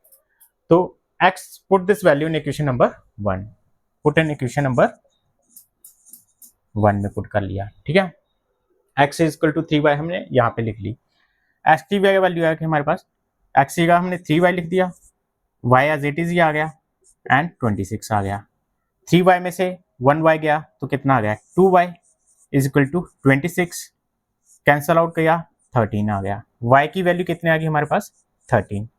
अब ये वैल्यू है हम इक्वेशन नंबर 2 में पुट कर सकते हैं, 1 में पुट कर सकते हैं। 2 में थोड़ा इजी रहेगा। Put this value equation number 1, put in equation number 2, ठीक है। 2 में पुट करने में आसानी से हमें वैल्यू मिल जाएगी।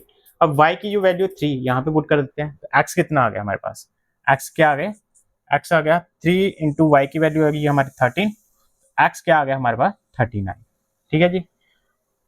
अब देखो y हमारा 13 है, x हमारा 39 है।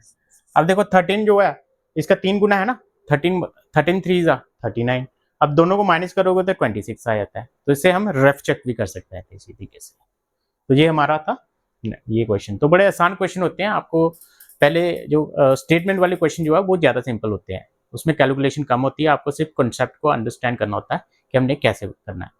इन क्वेश्चन में क्या होगा कि जो इस चैप्टर में हम क्या करेंगे कि सबसे पहले हमारे जो फोकस रहेगा हम इक्वेशन बनाने की तरफ रखेंगे। जैसे हमने यहाँ पे इक्वेशन बना ली, जब इक्वेशन बन गई उसके बाद एक्स वाई की वैल्यू निकालेंगे। वो इक्वेशन का जो वैल्यू निकालने का जो मेथड है वो सब्स्टिट्यूट मेथड भी यूज कर सकते हैं, एलिमिनेशन मेथड भी यूज कर सकते हैं। चलो अगला क्वेश्चन देख लेते हैं हमारे पास। देखो जो हमारे पास नेक्स्ट क्वेश्चन है आपकी स्क्रीन के ऊपर आ गया होगा, इसमें क्या कह रहा है, इसमें कह रहा है a fraction become 9/11 if 2 is added to the both the numerator and denominator. If the 3 is added to the both the numerator and denominator, it becomes 5/6. Find the fraction. देखो फ्रैक्शन क्या होती है, जो p by q की form में होती है, जैसे 1/2 होगी, 3/4 होगी, ठीक है जी, ये एक फ्रैक्शन है. Let the fraction is equal to x upon y मान लिया इसको, ठीक है जी, x अपॉन y मान लिया. अब अकॉर्डिंग टू द क्वेश्चन क्या कह रहा है, अकॉर्डिंग टू द क्वेश्चन उसमें क्या है कि अगर x में हम न्यूमिनेटर क्या होता है, जो ऊपर वाला पोर्शन होता है, डिनोमिनेटर क्या होता है, जो नीचे वाला होता है. जैसे 1 यहाँ पे न्यूमिनेटर है, 2 यहाँ पे डिनोमिनेटर है, ठीक है जी. अब उसने क्या कि न्यूमिनेटर में हम अगर 3 ऐड करते हैं, सॉरी 2 ऐड करते हैं, और डिनोमिनेटर में भी 2 ऐड करते हैं, तो जो हमारी फ्रैक्शन निकल के आती है वो क्या आती है हमारे पास 9/11, ठीक है जी. इसी तरह कह रहा है कि अगर इसमें दूसरा केस है, उसमें क्या कह रहा है कि अगर उसमें 3 ऊपर ऐड करते हैं और 3 नीचे ऐड करते हैं, तो हमारे पास जो फ्रैक्शन निकल के आती है वो क्या निकल के आती है 5/6, ठीक है जी.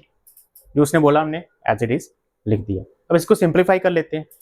अब देखिए क्रॉस मल्टीप्लाई कर लेंगे इसको, क्रॉस मल्टीप्लाई, क्योंकि इक्वेशन यहीं से बनेगी हमारी. हमारा फोकस किस पे रहता है, हमें इक्वेशन बनानी होती है. इक्वेशन बनाने के बाद हमने y और x और y की वैल्यू निकाल लेनी है, हमारा सोल्यूशन मिल जाएगा.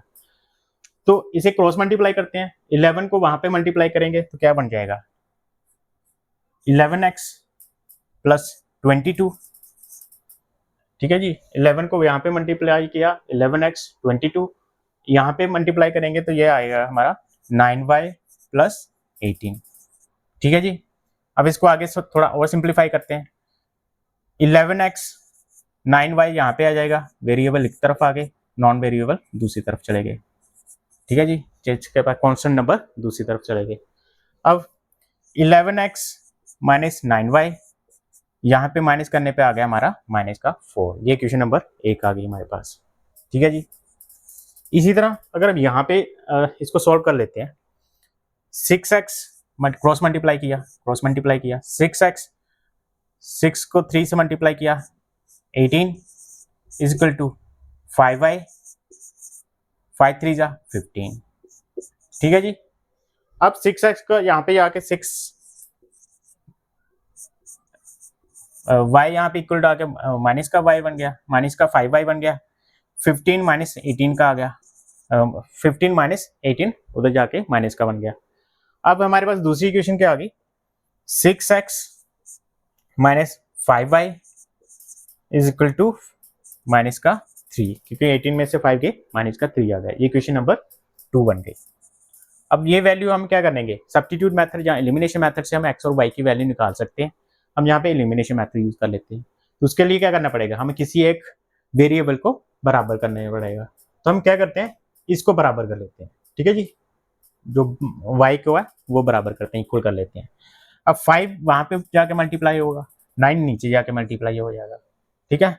तो क्या आ गया 5 11 जा 55x, 5 11 जा 55x, 5 9 जा 45y, ठीक है. ये कितना आ गया 20.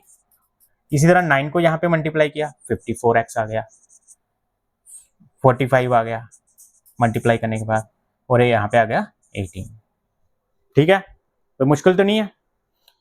अब यहाँ पे क्या करेंगे, देखो साइन सेम है, कैंसिल होने हो गए, इसलिए हमें सब्ट्रैक्ट करना पड़ेगा. अगर साइन उल्टे होते, यहाँ पे प्लस होता या माइनस होता तो हम ऐड कर लेते. तो यहाँ पे हम सब्ट्रैक्ट कर लेंगे. इन दोनों को सब्ट्रैक्ट करेंगे तो क्या आ जाएगा, साइन हमारे चेंज हो जाते हैं. जहाँ पे प्लस है वहां पे माइनस आ जाएगा, जहाँ माइनस है वहां पे प्लस आ जाएगा, ठीक है जी. अब इसकी वैल्यू, सॉरी यहाँ पे हमने गलती किया, 9 3 27 होता है, 9 3 27 होता है, ठीक है जी. अब कैंसिल आउट करेंगे, कैंसिल हो गया, ठीक है. 54 में से 55 में से 54 निकले तो हमारा आ गया x, ठीक है जी. 1x आ गया, 1 लिखो ना लिखो एक ही बात है. 27 में से 20 के कितना आ गया 7 आ गया. देखो x इज इक्वल टू कितना आ गया हमारे पास 7. Put this value in equation number 1 में पुट कर लेते हैं. पुट इन इक्वेशन नंबर 1 में पुट की हाँ जी, x इज इक्वल टू 7 हमने कहाँ किया 1 में पुट कर दिया। अब पुट करने के बाद क्या आ गया 11x, x की वैल्यू क्या है हमारे 7 minus 9y is equal to 4 minus का 4। ठीक है जी, ठीक है जी। अब 11 7 जा 77, 11 7 जा 77, तो हमारा यहाँ पे क्या आ गया जा 77, 11 7 जा 77 minus 9y as it is आ गया इज इक्वल टू माइनस का 4 आ गया। ठीक है जी, ओके। अब 77 वहां पे जाके क्या बन जाएगा माइनस का, तो 9y माइनस का 9y माइनस 4 माइनस 77, सिंप्लीफाई किया तो आ गया हमारा माइनस का 81। 9 से 9 कैंसिल हो गया, 9 9 जा 81 आ गया, माइनस से माइनस कैंसिल हो गया, y इज इक्वल टू आ गया हमारा 9। ठीक है जी, x की वैल्यू निकल के आ गई थी हमारी 7 और y की वैल्यू निकल के आ गई हमारी 9। तो फ्रैक्शन क्या आ गई हमारे पास, फ्रैक्शन क्या आ गई, फ्रैक्शन जो आ गई हमारे पास वो है 7/9। ठीक है जी, देखो कॉन्सेप्ट समझने की बात है, इक्वेशन बनानी है आपने, जैसे मैंने पिछले क्वेश्चन में बोला था कि हमारा जो फोकस रहेगा इक्वेशन बनाने की तरफ रहेगा, वहां से x और y की वैल्यू निकाल के हमने क्वेश्चन को सोल्व कर देना है। तो ये था हमारा मेथड। अब देखते हैं नेक्स्ट क्वेश्चन क्या कहता है। देखो अगला क्वेश्चन क्या कह रहा है उसे देख लेते हैं, आपकी स्क्रीन के ऊपर आ गया होगा। इसमें क्या कह रहा है कि a lending library has a fixed charges for the first 3 days and an additional charge for each day thereafter. Sarita paid rupees 27 for a book kept for 7 days, while Susie paid rupees 21 for the book she kept for 5 days. Find the fixed charges and the charge for the extra day, मतलब each day, each extra day. ठीक है जी, इसमें क्या करेंगे हम, सबसे पहले हम जो फिक्स चार्जेस है उसे लेट कर लेंगे और जो एक्स्ट्रा ईच डे चार्जेस हैं उसे लेट कर लेते हैं। सरिता जो है वो 7 days के लिए बुक रखती है अपने पास और उसके लिए उसे पे करने पड़ते हैं 27 रुपीज। सुसी को 5 days के लिए 21 चार्ज करना पड़ता है, वो चार्ज पे करती है इसके लिए। ठीक है जी, अब लेट कर लेते हैं, लेट फिक्स चार्जेस जो हमें फाइंड आउट करने के लिए बोलते हैं वही हम लेट कर लेते हैं। लेट फिक्स चार्जेस कितने हैं x मान लेते हैं। ठीक है जी, और जो ईच डे एक्स्ट्रा चार्जेस है, ईच डे चार्जेस क्या है वो हमें मान लेते हैं y। ठीक है जी, अब x एंड y मान लिए, लेकिन जो फिक्स चार्जेस है वो फर्स्ट 3 days के लिए फिक्स चार्जेस है। ठीक है, अकॉर्डिंग टू द क्वेश्चन, ठीक है, अकॉर्डिंग टू द क्वेश्चन सरिता जो है, सरिता क्या करती है वो 7 days के लिए बुक रखती है अपने पास। ठीक है जी, 7 days के लिए वो बुक अपने पास रखती है। हमें पता है जो फिक्स चार्जेस है फर्स्ट 3 days के लिए कितने हैं, जो x है। ठीक है जी, बैलेंस कितना बच गया हमारे पास 4। ठीक है जी, तो x प्लस कितना आ गया 4y इज इक्वल टू 27 आ गया। इसी तरह सूसी जो है वो भी अपने पास बुक रखती है, वो कितने डेज के लिए रखती है 5 days के लिए, 5 days के लिए अपने पास बुक रखती है। 5 में से 3 days क्या फिक्स चार्जेस है, तो उसके पास जो एक्स्ट्रा ईच डे रहते हैं वो 2 एक्स्ट्रा डेज अपने पास बुक रखती है।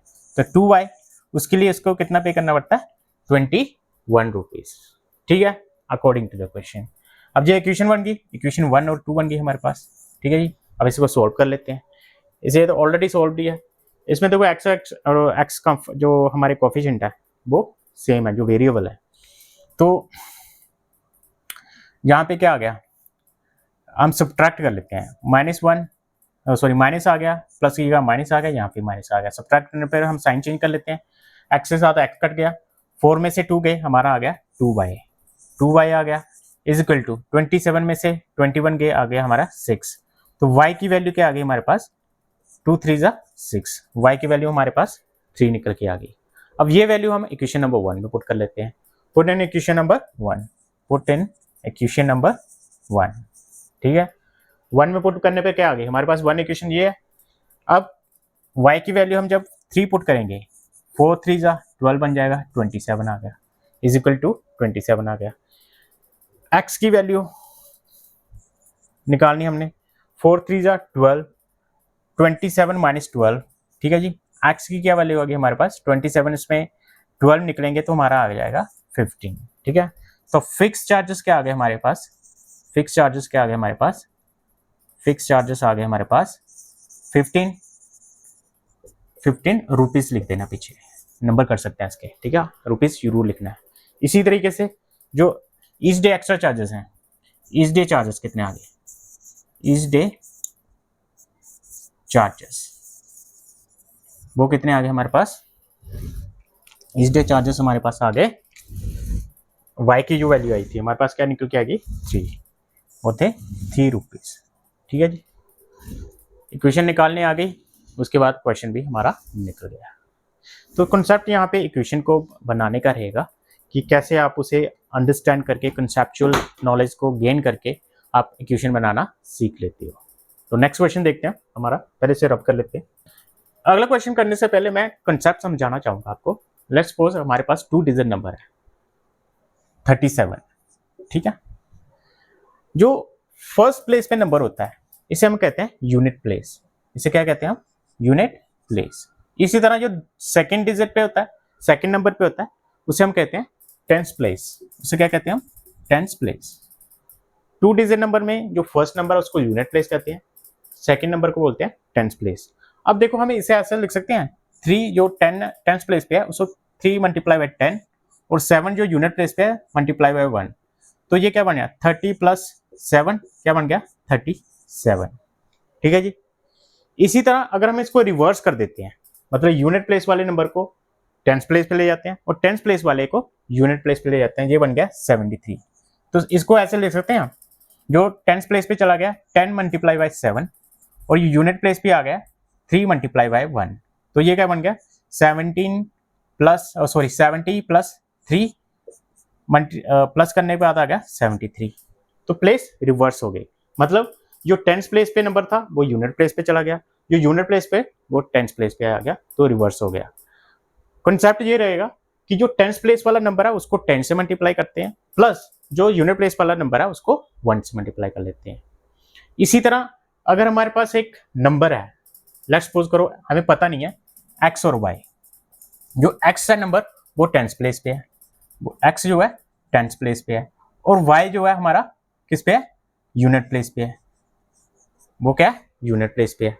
तो हमें कोई बोले कि इसका नंबर बना के बताओ, तो हम क्या करेंगे, ये हम करेंगे 10 multiply by x plus y multiply by 1, 1 को मल्टीप्लाई करेंगे तो वही आएगा 10x प्लस वाई, ये हमारा आ गया नंबर, ठीक है, ये हमारा आ गया 2 डिजिट नंबर। अगर इसमें हमें रिवर्स कर देते हैं, अगर हम इसे रिवर्स कर देते हैं, अगर हम इसे रिवर्स कर देते हैं तो क्या होगा, रिवर्स करते हैं तो क्या आएगा 10 जो y है वो टेंस प्लेस पे आ जाएगा और x जो है यूनिट प्लेस पे चल जाएगा।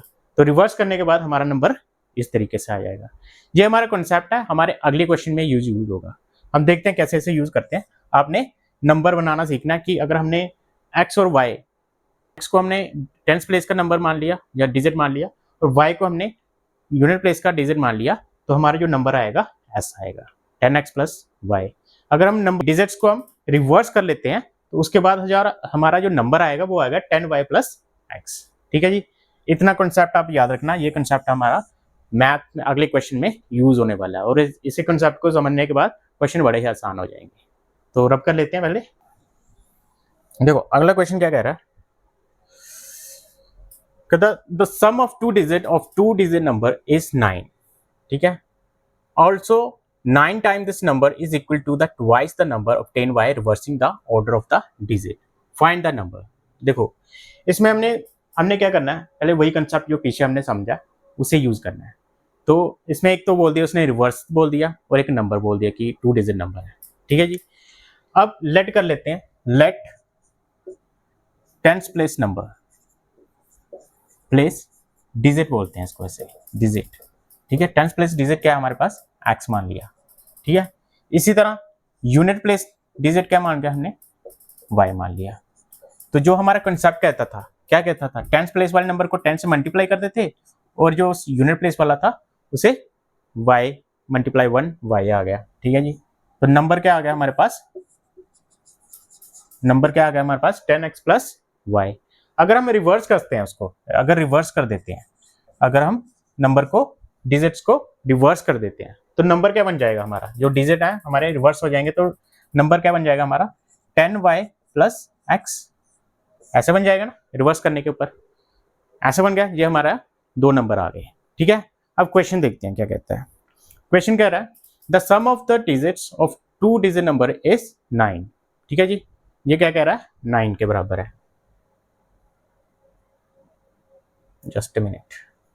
तो x प्लस 9 कितना आ गया हमारे पास, x प्लस y क्या आ गया हमारे पास 9, क्योंकि उसने क्या बोला कि दो नंबर को जो सम है वो कितना है 9 है। ठीक है, ये आ गई हमारी इक्वेशन नंबर 1 जो उसकी फर्स्ट लाइन से बनी है। ठीक है, सेकेंड लाइन में क्या कह रहा है, also 9 time this number is equal to twice the number obtain by reversing the order of the digit. ये कह रहा है कि ये जो नंबर है इसका जो 9 टाइम्स है, ये जो नंबर है इसका जो 9 टाइम्स है किसी के इक्वल टू है, equal to twice the number reverse the number. ठीक है, equal to twice the reversing the number. ठीक है जी, इक्वेशन बन गई जो उसने अकॉर्डिंग टू द क्वेश्चन जो हमें कहा हमने उसको वैसे लिख लिया। सबसे पहली लाइन में बोला था उसने भी जो 2 नंबर का टोटल है वो 9 है, उन दोनों को ऐड करने पे क्या आ रहा है, x प्लस वाई को 9 आ रहा है। दूसरे स्टेटमेंट में क्या कहा उसने कहा कि भाई जो नंबर आया हमारा, ठीक है 2 डिजिट नंबर हमारा, उसका जो 9 गुना है 9 टाइम्स है वो किसके इक्वल टू है, रिवर्स करने के बाद उसके ट्वाइस है, 2 गुना है। ठीक है, 2 टाइम्स लिख लिया हमने। अब इसको सॉल्व आउट कर लेते हैं, सिंप्लीफाई कर लेते हैं। 9 को 10 से मल्टीप्लाई करके क्या आ गया 90x plus 9y is equal to 20y plus 2x। ठीक है, अब इसे आगे थोड़ा सिंप्लीफाई कर लेते हैं तो क्या आ जाएगा, देखो 20 और y की वैल्यू को एक तरफ लिख लेते हैं, x की y वैल्यू को एक तरफ लिख लेते हैं, तो ये आ गया 90x माइनस 2x इधर आ गया, 20y माइनस 9 उधर चला गया। ठीक है, 9y उधर चला गया, माइनस करने के ऊपर क्या आ गया 88x प्लस 20 में से 9 गए 11y। ठीक है, कैंसल आउट हुआ तो क्या आ गया 8, y वैल्यू क्या आ गई हमारी 8x। ठीक है जी, इक्वेशन नंबर 2 लिख दी। ठीक है जी, हाँ जी, कोई मुश्किल की बात नहीं है। अब ये वैल्यू जो है हम इक्वेशन नंबर 1 में सब्स्टिट्यूट मेथड के थ्रू हम इसे वहां पे पुट कर देते हैं। Put in equation number 2 sorry 1, put in equation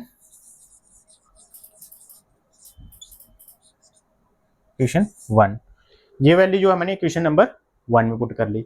y कितना हमारा 8x, y किसके इक्वल है 8x के, यहाँ पे x प्लस y की जगह 8x आ गया प्लस इज इक्वल टू 9 आ गया, प्लस करने पे क्या आ गया 9x इज इक्वल टू 9 से 9 कैंसिल हुआ, x की क्या वैल्यू आ गई हमारी 1।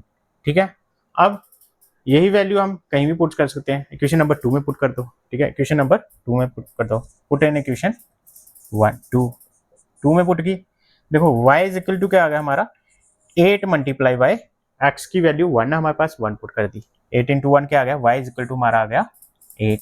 अब नंबर क्या निकल के आया, नंबर निकल के आया था हमारा 10x plus y, 10x plus y. x की क्या वैल्यू निकली हमारी, ठीक है, x की क्या वैल्यू निकली है, x की वैल्यू निकली हमारी यहाँ पे कहाँ पे x की वैल्यू हमारी आई है 1।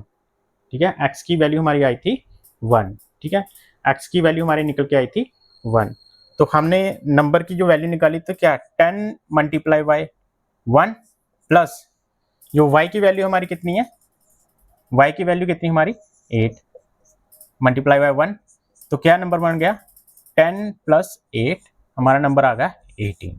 ठीक है जी, आंसर क्या आ गया हमारा 18। तो यही तो क्वेश्चन था।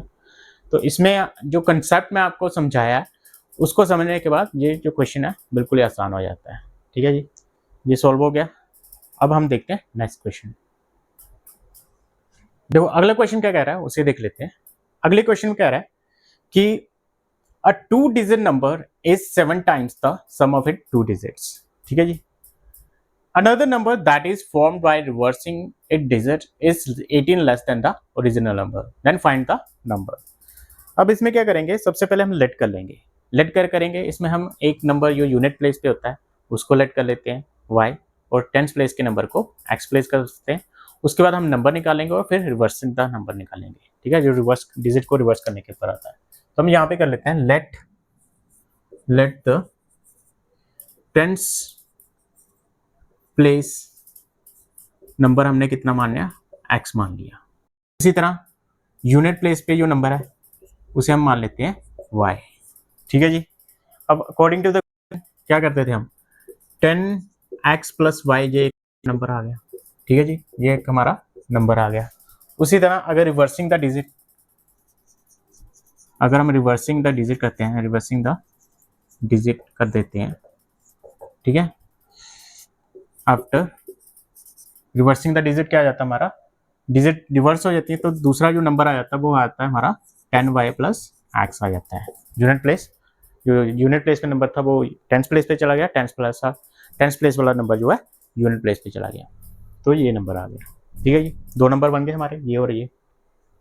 अब according to the question, according to the question उसने क्या कहा, वो कह रहा है कि a 2 digit number is 7 times the sum of it 2 digits. ठीक है, जो ये नंबर है, ये नंबर आ गया 10x प्लस वाई। ठीक है, ये किसके 7 times of sum of it digit, इन दोनों का जो टोटल आता है वो उसका 7 टाइम के इक्वल है।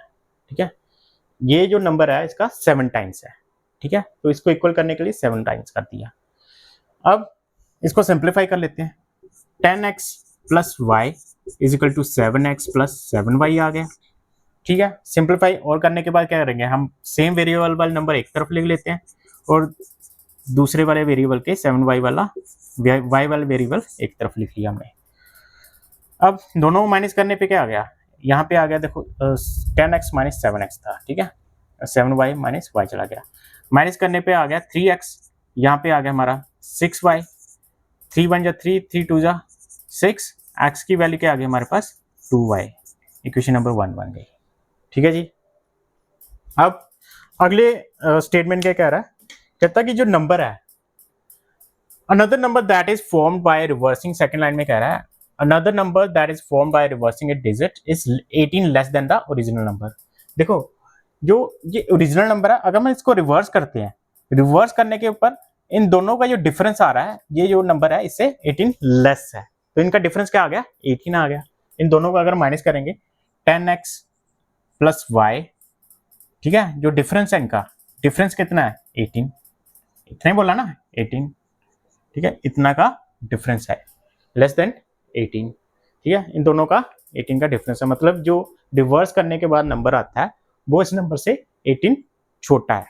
ठीक है, यही मतलब हम दोनों को माइनस कर लिया, दोनों का डिफरेंस जो आ गया 18 आ गया।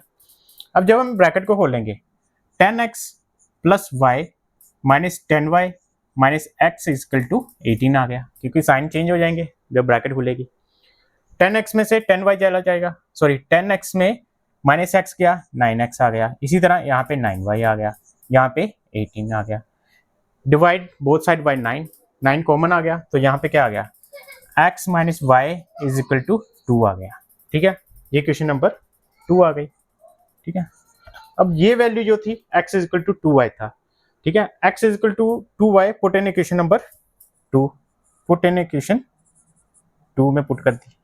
अब 2 में जब पुट करेंगे इसको, ठीक है, 2 में पुट करेंगे तो x की वैल्यू कितनी थी 2y minus Y is equal to 2 आ गया, y इज इक्वल टू क्या आ गया माइनस हो गया दोनों, तो y इज इक्वल टू 2 आ गया। इसी तरह y की वैल्यू जो है इक्वेशन नंबर किसी में पुट कर दो, इक्वेशन नंबर 1 में पुट कर देते हैं, पुट इन इक्वेशन नंबर 1 में पुट की। जब y इज इक्वल टू 2 हमने इक्वेशन नंबर 1 में पुट की तो क्या आ गई वैल्यू हमारे पास x is equal to 2 into 2, x की वैल्यू आ गई हमारे पास 4। तो नंबर क्या आ गया हमारा, x की वैल्यू हमारे 4 है और y की वैल्यू क्या हमारे पास 2 है। ठीक है जी, जब इसको वैल्यू निकालेंगे तो नंबर क्या आ गया हमारे पास, नंबर जो हमारे पास आ गया, नंबर जो हमारे पास आ गया 10 इंटू 4 प्लस 2, ये आ गया 42, तो ये हमारा आंसर आ गया। ठीक है जी, सिंपल है, कोई मुश्किल की बात नहीं है। तो ये हमारा जो कंसेप्ट है वो समझ में आना चाहिए, उसके बाद क्वेश्चन निकालना कोई बड़ी बात नहीं है। ठीक है जी, अगला क्वेश्चन देखते हैं। अगला जो क्वेश्चन है हमारा एज वाला क्वेश्चन है। अगला क्वेश्चन जो है हमारा एज वाला क्वेश्चन है, उसमें भी हम एक्स और वाई मान लेते हैं और उसको सिंप्लीफाई कर लेंगे। तो क्वेश्चन क्या है हमारा, सबसे पहले कहता है कि 5 years hence the age of Jacob will be 3 times of his son. 5 years ago Jacob age was 7 times that of his son. What are the present age? देखो इसमें सबसे पहले हमें क्या करना, फाइंड आउट करने के लिए क्या बोला, प्रेजेंट एज पूछा है, ठीक है। हम क्या कर लेते हैं, प्रेजेंट को एज को लेट कर लेते हैं, let present age of let present age of Jacob, ठीक है जी, एक्स मान ली। और उसके सन की एज कितनी है, सन की प्रेजेंट एज कितनी है, let the present age of son कितनी आ गई, वाई मान लेते हैं, ठीक है जी। जो हमने करना था, जो हमें फाइंड आउट करने के लिए बोलते हैं उसे हम लेट कर लेंगे ऐसे क्वेश्चंस में। उसके बाद क्या कह रहा है उसने, कहता 5 year hence मतलब 5 साल बाद, ठीक है जी, 5 साल बाद age of the Jacob will be 3 times of his सन।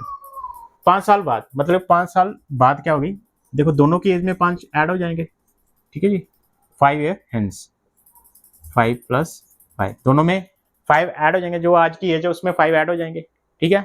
क्या बोल रहा है कि जो जैकब की एज है उसके सन की 3 गुना हो जाएगी। सन की एज ये है, जैकब की एज ये है। अब इसको इक्वल करने के लिए क्या करेंगे, हम 3 से मल्टीप्लाई कर देंगे, 3 टाइम्स ऑफ हिज सन, तभी इसके इक्वल आएगा ना।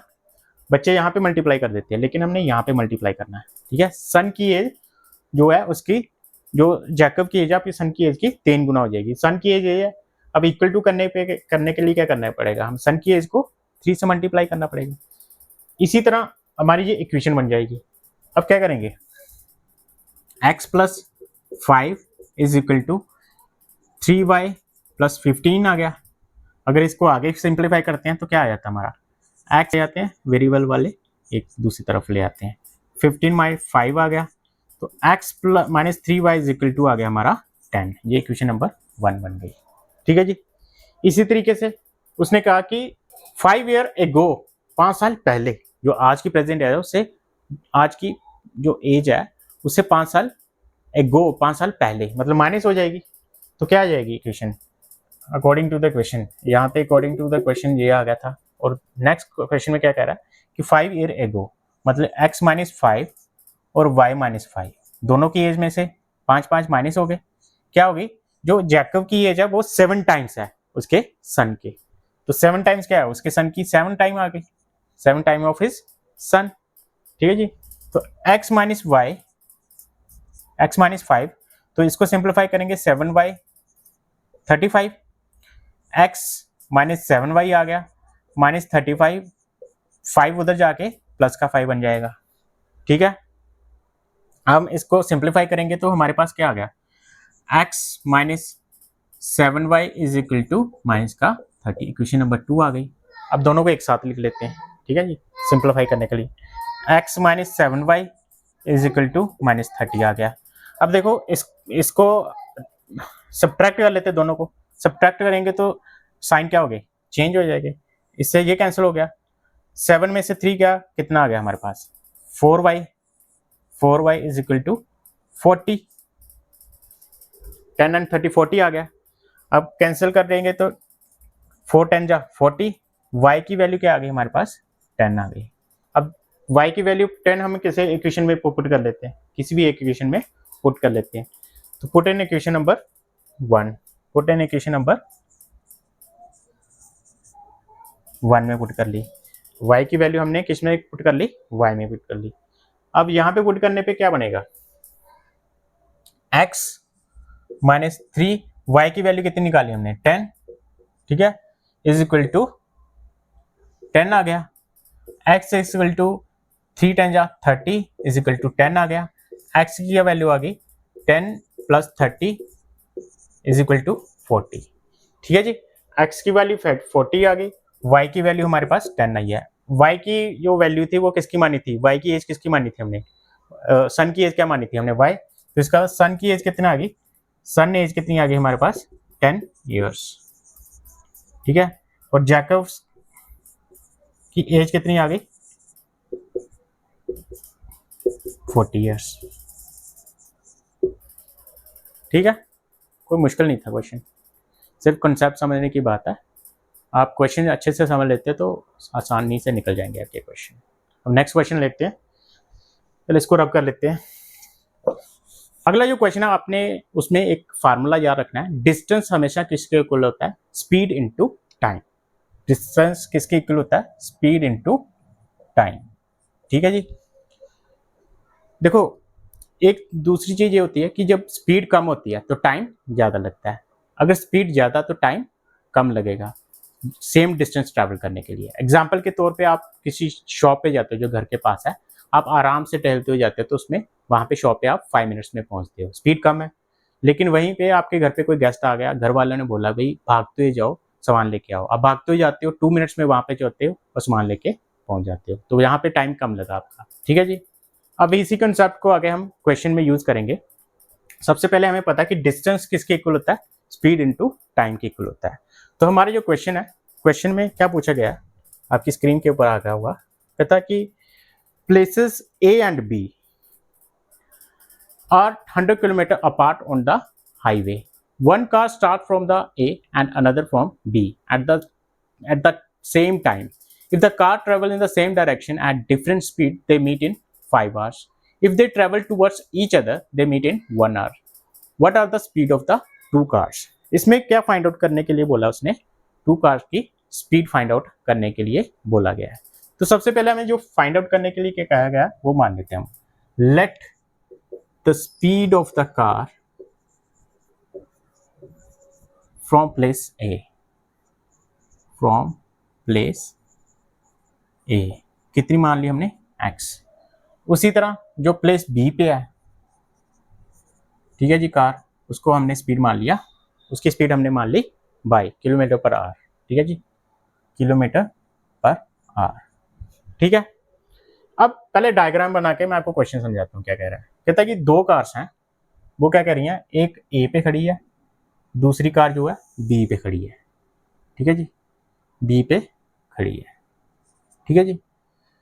ये दोनों कारें एक ही डायरेक्शन में चल रही हैं, ये भी यहाँ पे चल रही है और दूसरी भी इस साइड ही जा रही है, दोनों एक डायरेक्शन में जा रही हैं और पॉइंट सी पे जाके ये दोनों मिलती हैं। कितने टाइम के बाद? 5 आवर्स के बाद। 5 आवर्स के बाद। टाइम कितना लिया है उन्होंने? 5 आवर्स। ठीक है।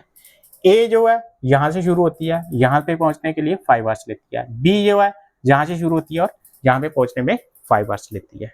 ठीक है। अब ये मिलती है कहाँ पे? सी पॉइंट पे। Let the cars meet at point C। ठीक है, C पे जाके मिलती हैं। ठीक है जी। अब इन दोनों का कार का डिस्टेंस कितना है? 100 किलोमीटर। दोनों कार का डिस्टेंस कितना है? दोनों कारें जो खड़ी हैं एक दूसरे से वो कितनी दूर खड़ी हैं? 100 किलोमीटर, क्वेश्चन में बोला गया।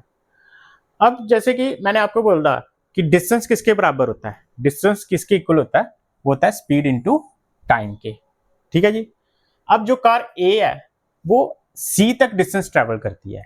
ए जो कार है, अकॉर्डिंग टू द क्वेश्चन, जो कार ए है वो सी तक डिस्टेंस ट्रेवल कितना करती है? Speed into time. डिस्टेंस कितना ट्रेवल करती है? Speed into time. स्पीड कितनी है उसकी? एक्स है। स्पीड कितनी है उसकी? एक्स है। स्पीड कितनी है? एक्स है। और टाइम कितना उसका? 5 आवर्स लेती है। 5 आ गया। ठीक है जी। तो कितना आ गया? 5x। ठीक है जी, 5x आ गया। इसी तरह जो कार बी और सी का डिस्टेंस है, बी और सी का डिस्टेंस कितना आ गया? जितना टाइम लेगी 5 आवर्स, सेम ही टाइम ले रही है क्योंकि बी से सी तक पहुंचने में भी 5 आवर्स लग रहे हैं। और टाइम इसका जो स्पीड मानी है हमने y मानी है, तो कितना आ गया? 5y। ठीक है जी, 5y। अब according to the question, question में क्या बोला उसने? उसने बोला कि जो दोनों कारें हैं जो सी पॉइंट पे जाके कार्स जो मीट करती हैं।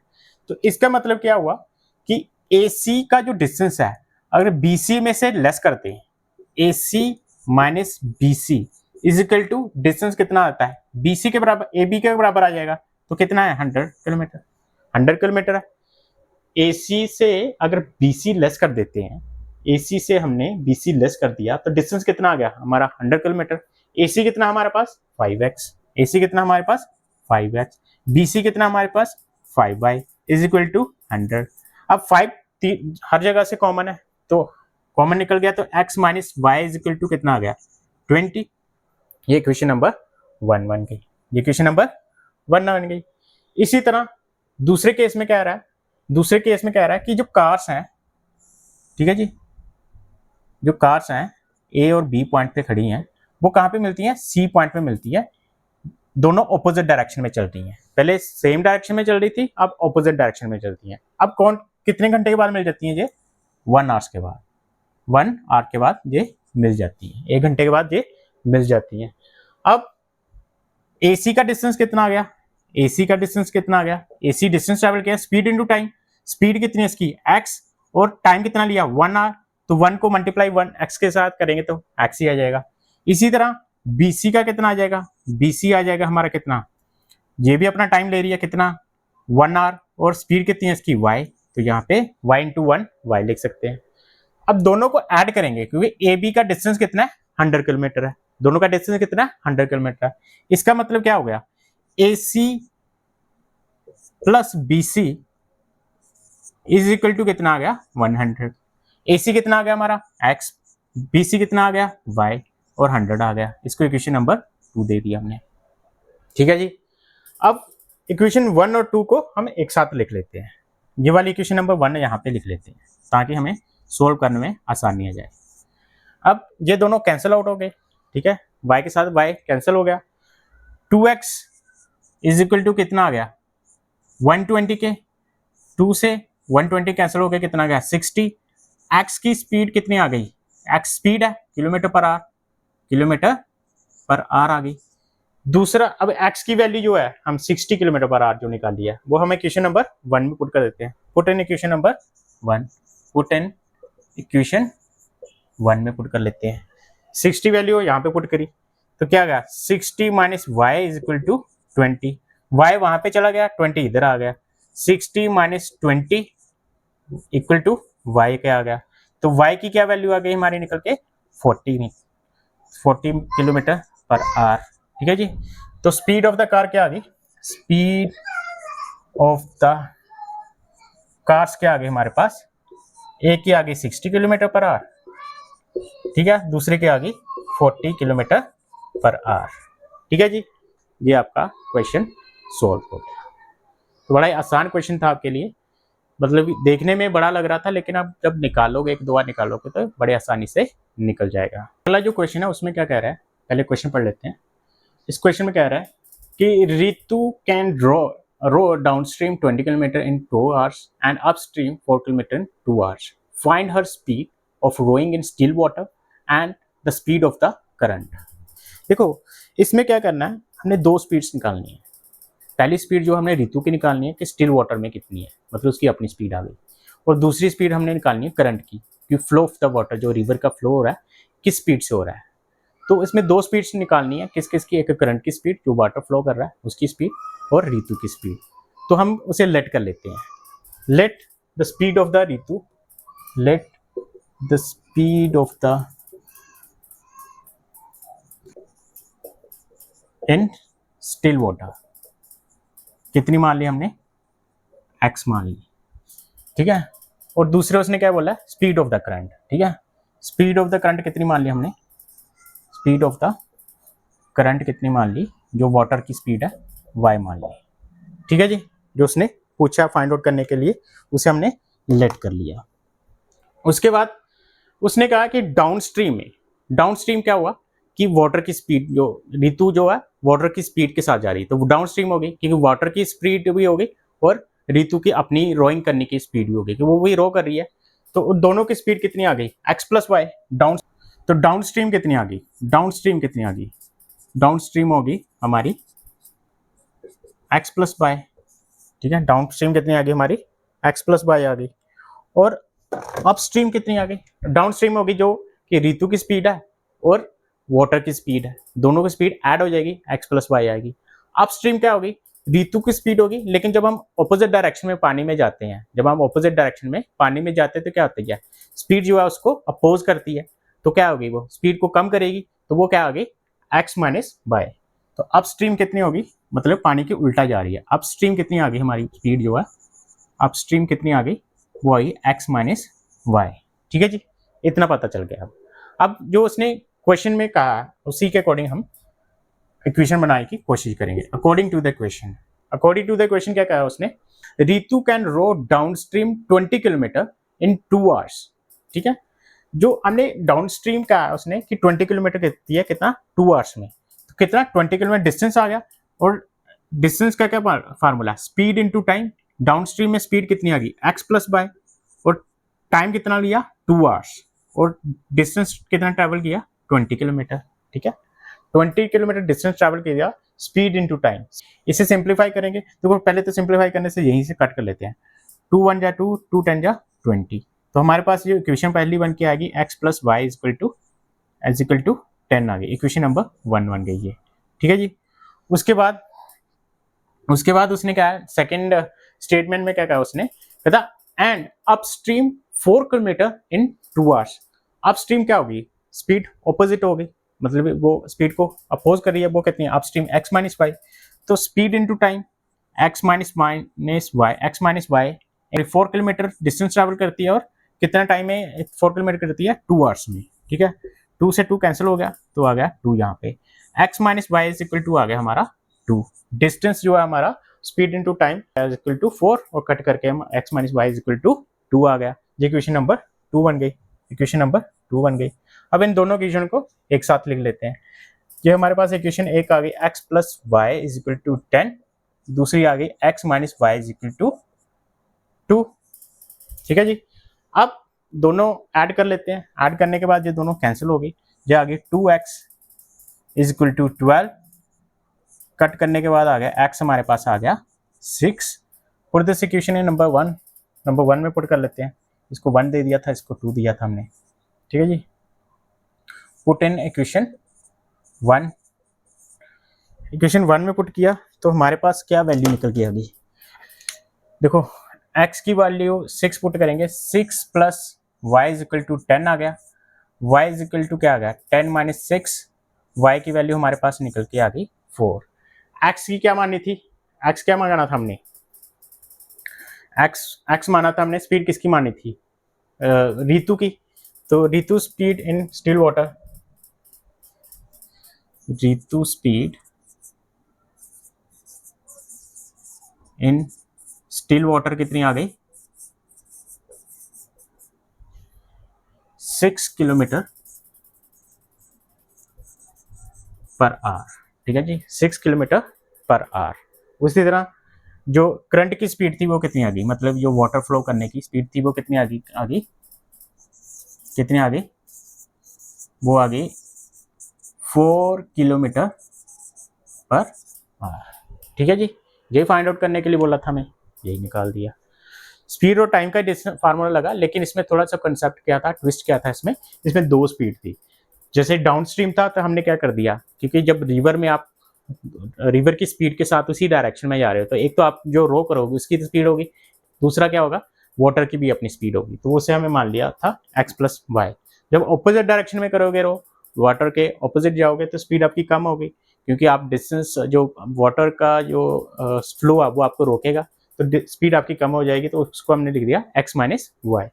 तो उसके अकॉर्डिंग हमने जो अकॉर्डिंग टू क्वेश्चन जो हमें सिंप्लीफाई किया, उससे x और y की वैल्यू निकाल के हमने स्पीड दोनों की निकाल ली।